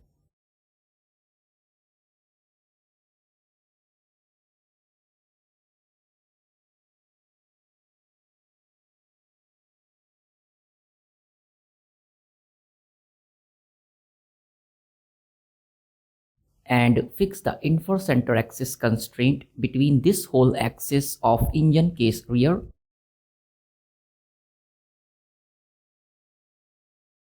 and the bottom hole axis of the carb assembly.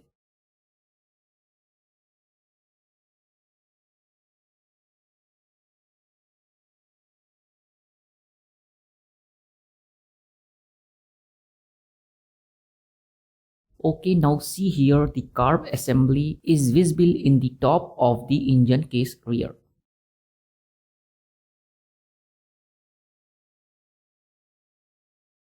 Now we will drag the carb assembly beside the engine assembly.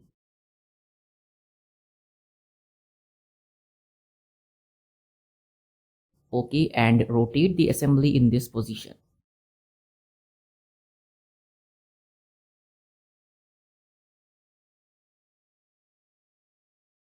We will apply the touch constraint between the top hole face of the engine case rear and the bottom slot face of the carb assembly.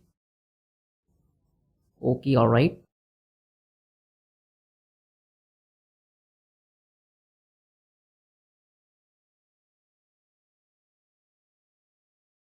Open the visibility of the entire planes of the assembly. And we will fix the angle constraint between the exit plane of the carb assembly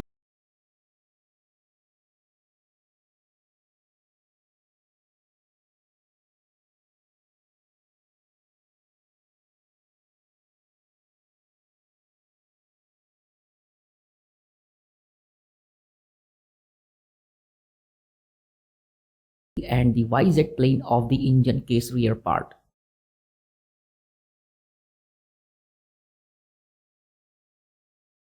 Now fix the angle value 180 degrees, click OK.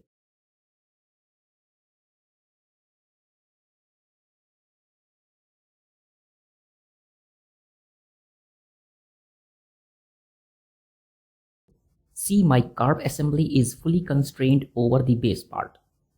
Okay, it is looking perfect.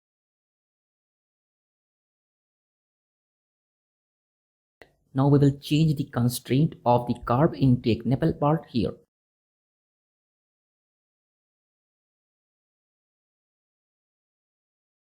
So now we'll go on the carb assembly.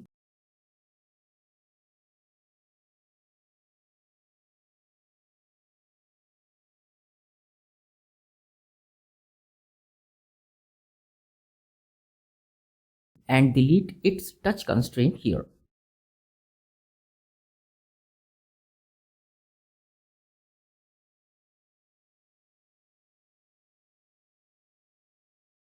Drag the part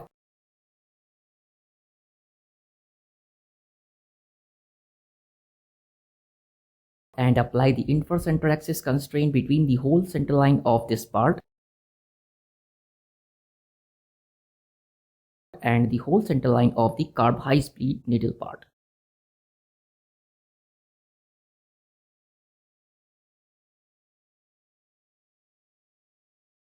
Okay, alright, return to the previous assembly.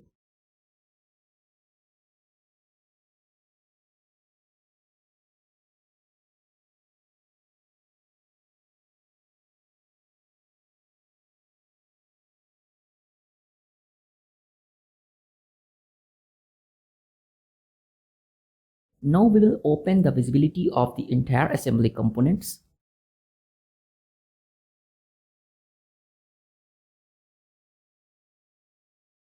See, my assembly is looking good.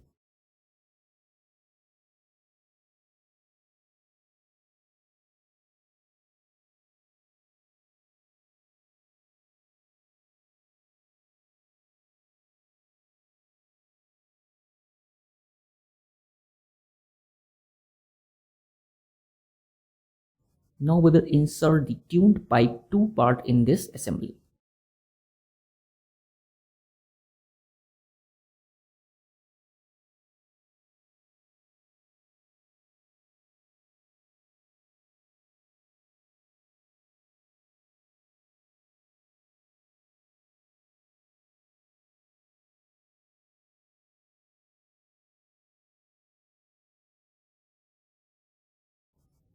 Okay.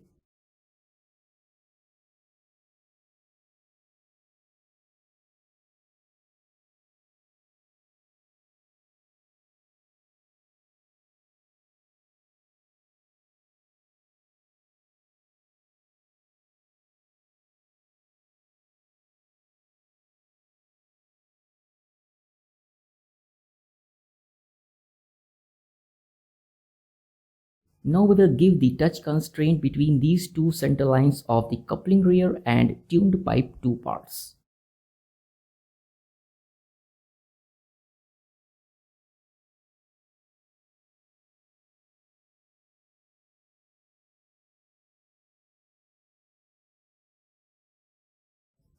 Okay, that's it. And apply another touch constraint between this circular edge of the tuned pipe and the front face of the coupling rear part.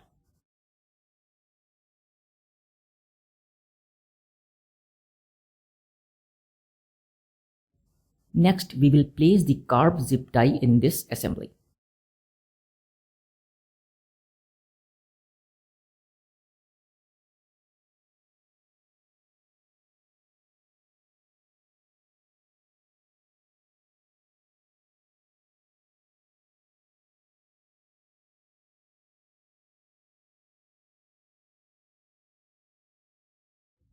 Now we will fix the angle constraint between the z-axis of the carb zip tie and the y-axis of the tuned pipe. Fix the angle value 0 degrees on here and click OK. Okay, that's it. drag the zip tie until over the coupling rear part.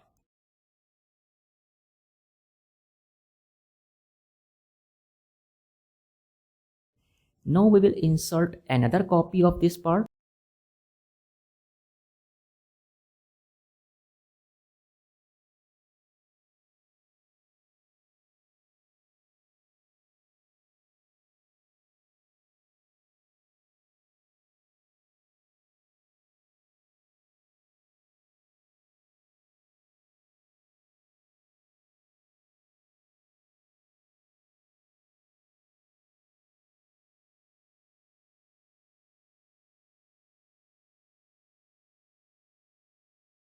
And isolate the assembly by selecting these 4 components.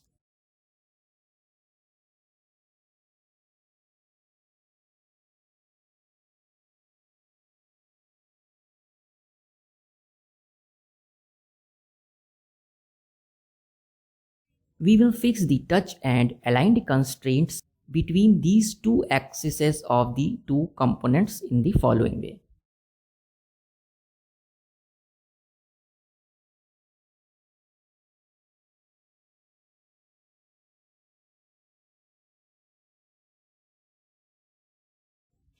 Okay, alright. Now we will choose the distance constraint from here. At first, we will select the front face of the first copy of the carb zip tie, and then next select the front face of the coupling rear part. And fix the distance value 3 mm, click OK. See,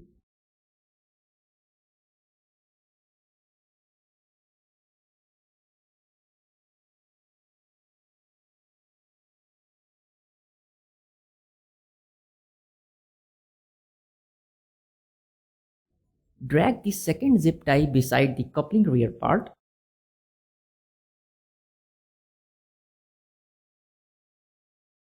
And apply another distance constraint between these 2 faces of the components like this.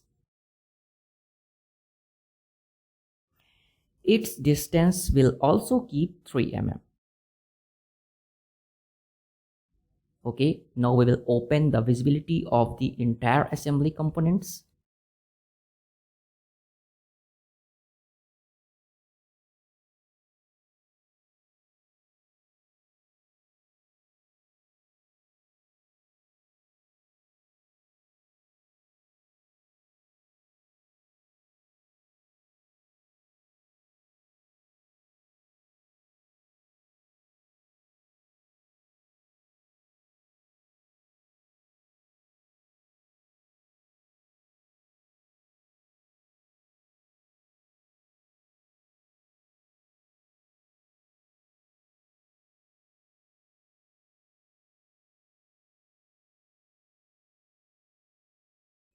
We will insert the ISO 4762-M2 bolt in this assembly.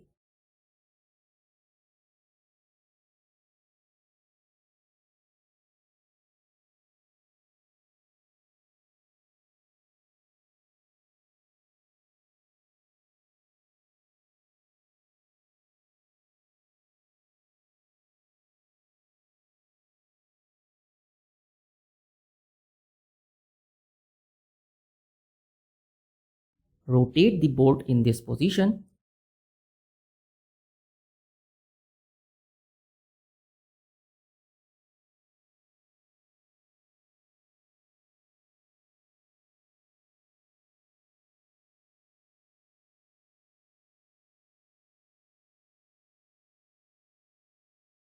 And fix the bolt over the front bearing in the following way.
Now we will insert the two copies of the ISO 4762-M2.5 board in this assembly.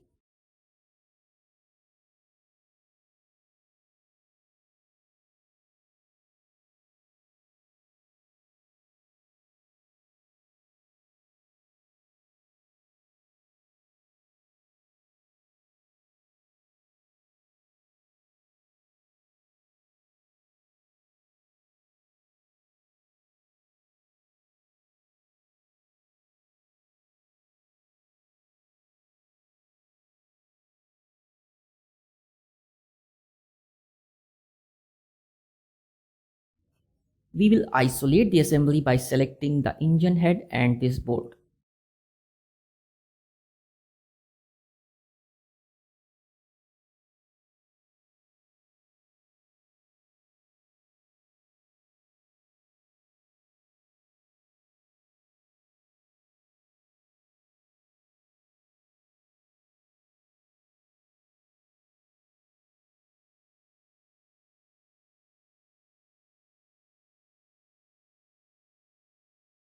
Okay, and fix the bolts on the internal hole of the engine head part like this.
See, the two bolts have been fixed over the engine head.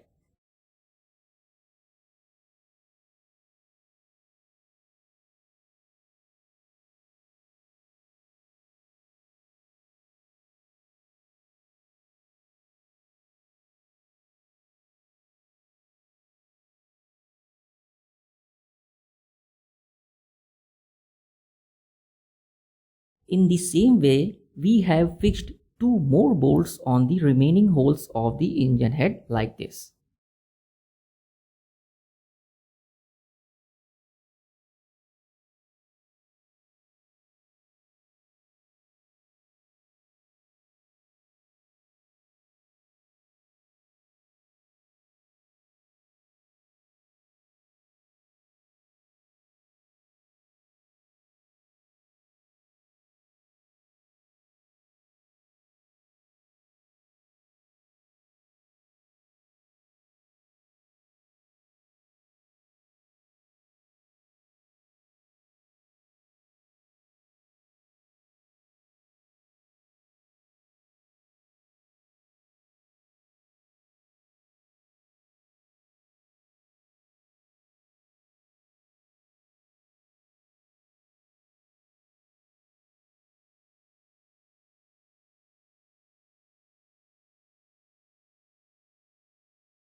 Okay, that's it. Now see, four bolts are well fixed over the engine head.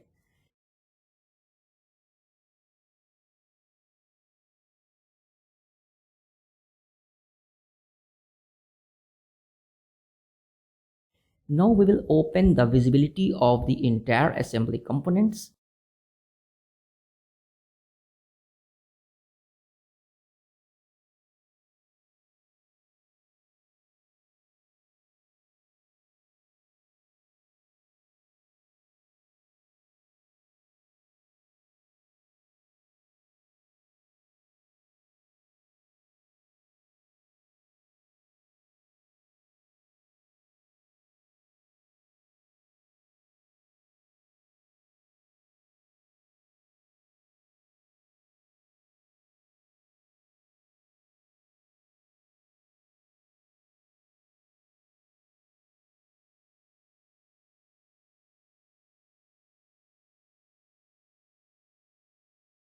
The assembly is looking great. Now my assembly is almost completed here. Now we are going to start a process for rotating the internal components of this engine assembly, which I mentioned at the beginning of this video. Here we will close the visibility of some selected assembly components by using the assembly arrangements command so that you can easily see the moving parts inside it. So now we will go on the arrangements command and activate this tool.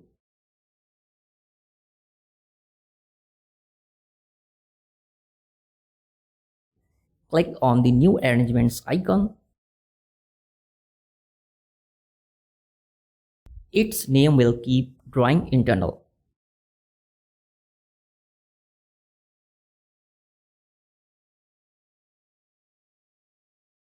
OK. And activate this arrangement. Click OK.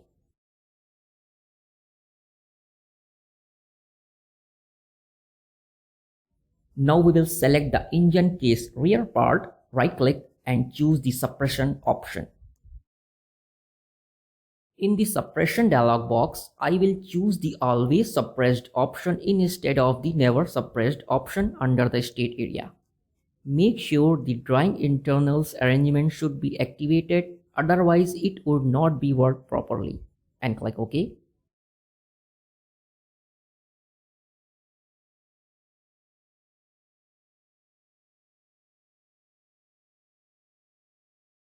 Now we will select the 8 components.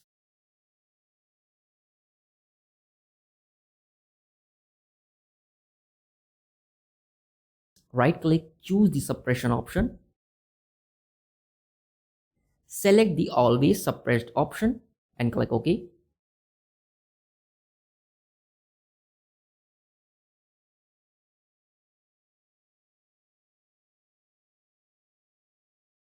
In the same way, we will suppress some more parts in this assembly until my internal components are visible properly.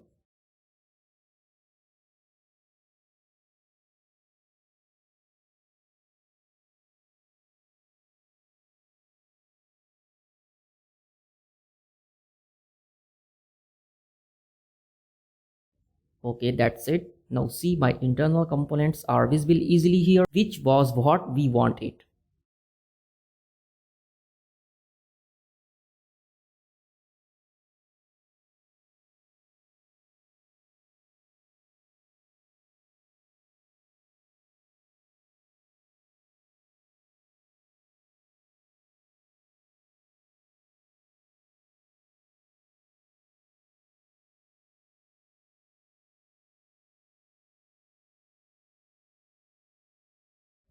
Now we will change the transparency of the engine sleeve rear part so that when the engine piston, engine connecting rod and engine crankshaft simultaneously rotating inside of the engine sleeve rear part, it can be visible easily. Okay, that's it.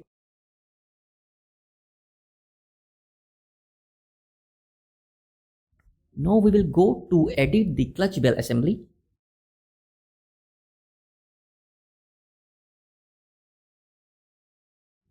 And we will create a new assembly arrangement in this assembly so that only one part is visible and all the remaining components have closed. Okay, alright.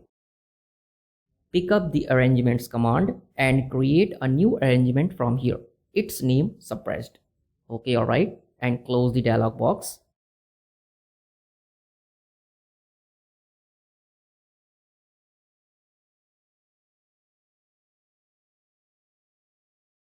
Now we will select the three components from here, right click and choose suppression.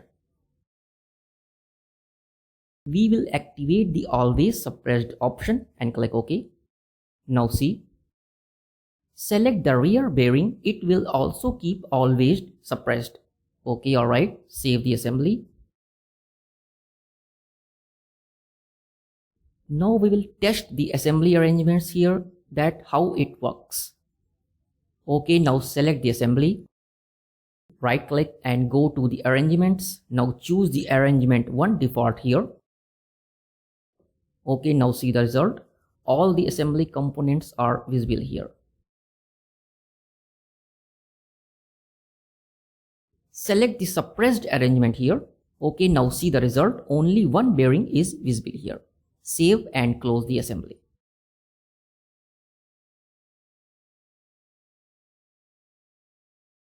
And back to my main assembly.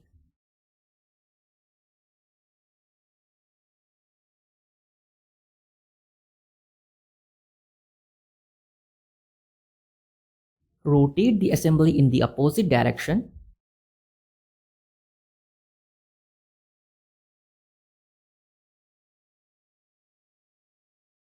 Now activate the clutch bell assembly.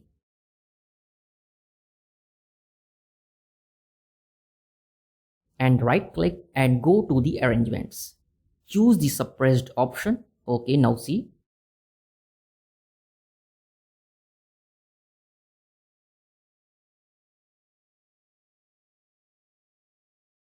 Now select the assembly, right click and choose arrangement 1 default.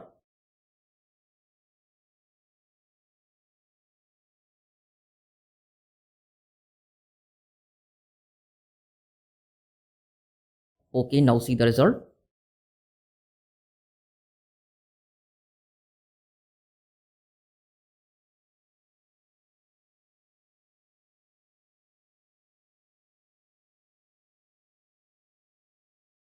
Save the assembly. Now we will select the arrangement drawing internals here. OK, now my assembly arrangements are perfectly working on here. Now we will deactivate the true shading option from here.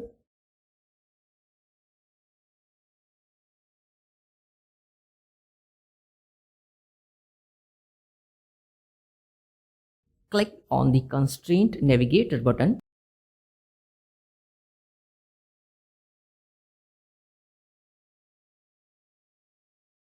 And select the Drive B constraint. Then suppress this angle constraint.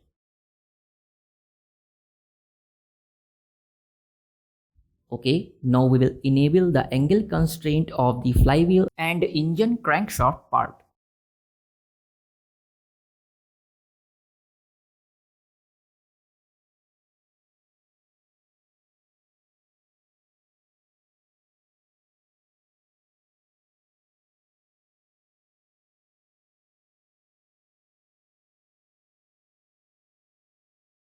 Activate the Move Component command.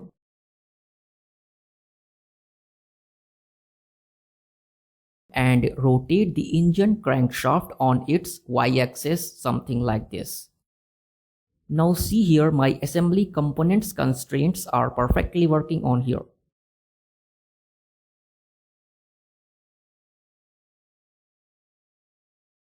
Click the Yes button to set the default state of the assembly.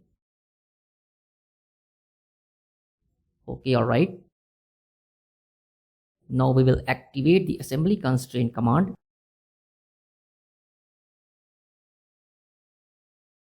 And choose the Align/Lock constraint button from here.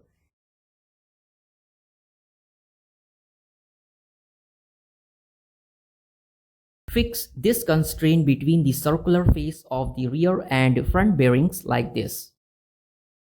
And click OK.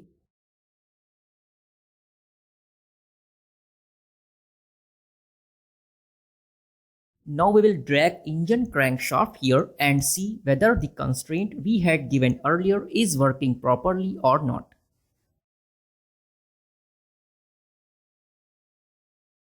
Okay, now see my assembly internal components are rotating perfectly on here.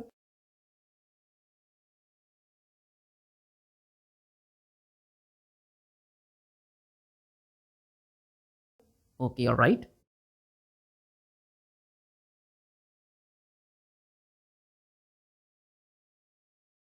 Now we will apply another aligned oblique lock constraint between the circular face of the board and rear bearing.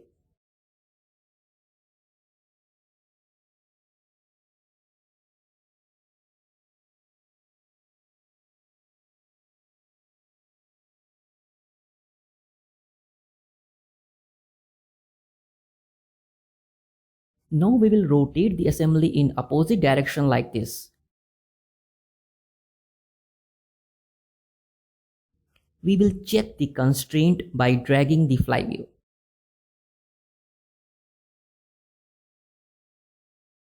Okay, my align oblique lock constraint are properly working on here. Hide the visibility of the assembly constraints.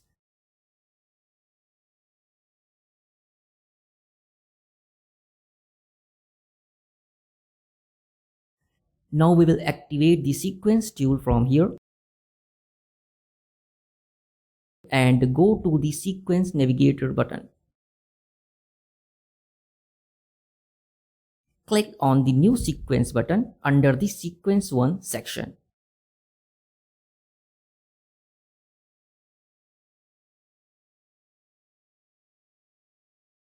We will activate the insert motion button from here.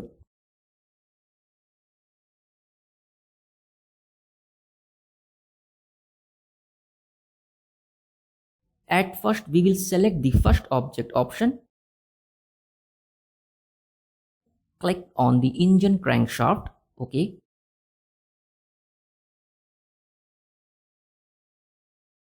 Then next, we will activate the move objects button.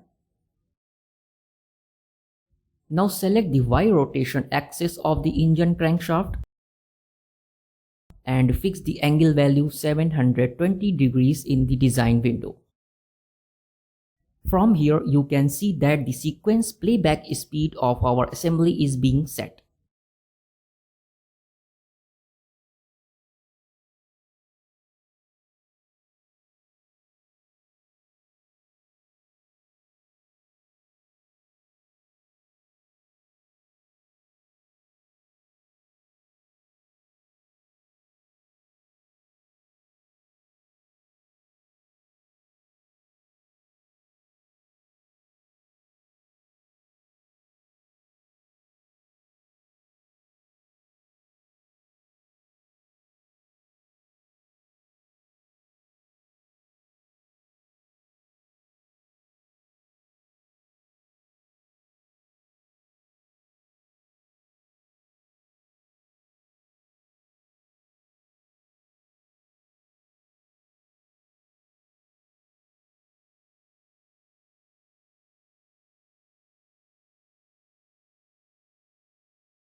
Click OK to finish the motion.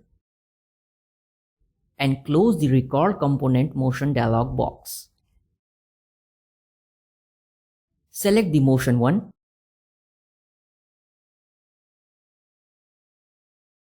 and change the rotate movement duration value 120 instead of 30. Okay, that's it. Now we will change the playback speed value to 10 from here. Okay. Choose the full screen button.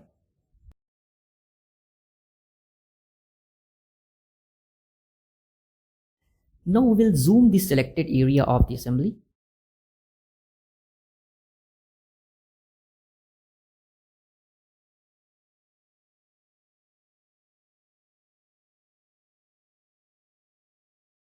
Okay.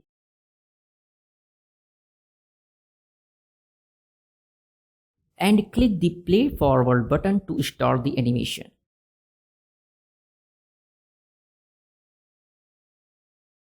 Okay, now see here our engine piston, engine connecting rod, engine crankshaft as well as flywheel and clutch shoe also are moving perfectly.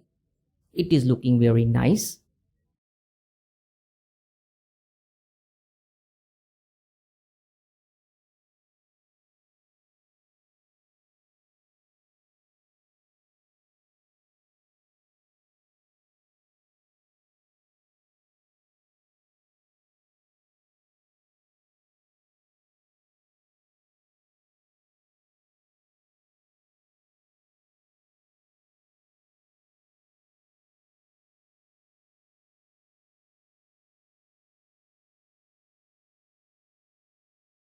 Now we will rotate the assembly on the rear side.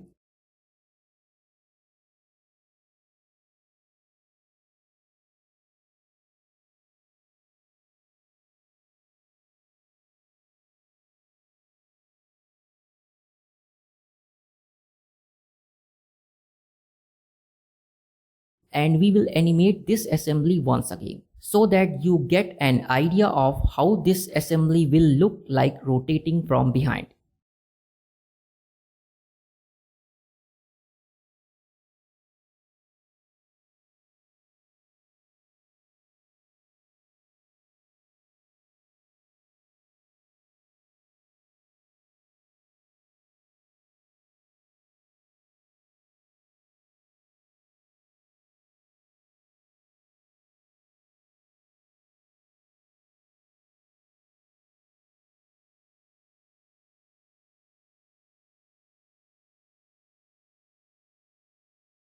Okay, now my animation is completed here.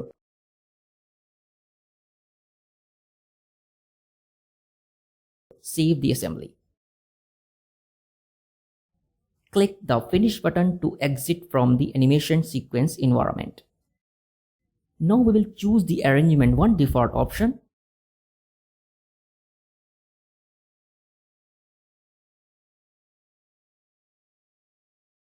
Activate the true shading button so that our assembly looks even better than before.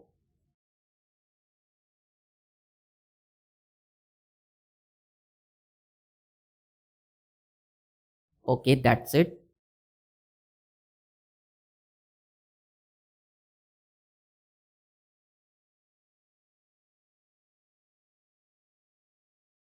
Finally, my Engine MKII assembly has been completed here in Siemens NX.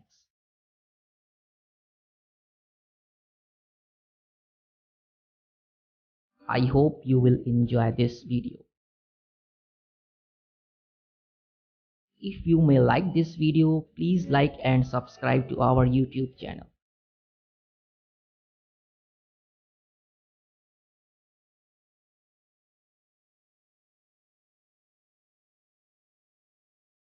Please share this video with your friends and colleagues.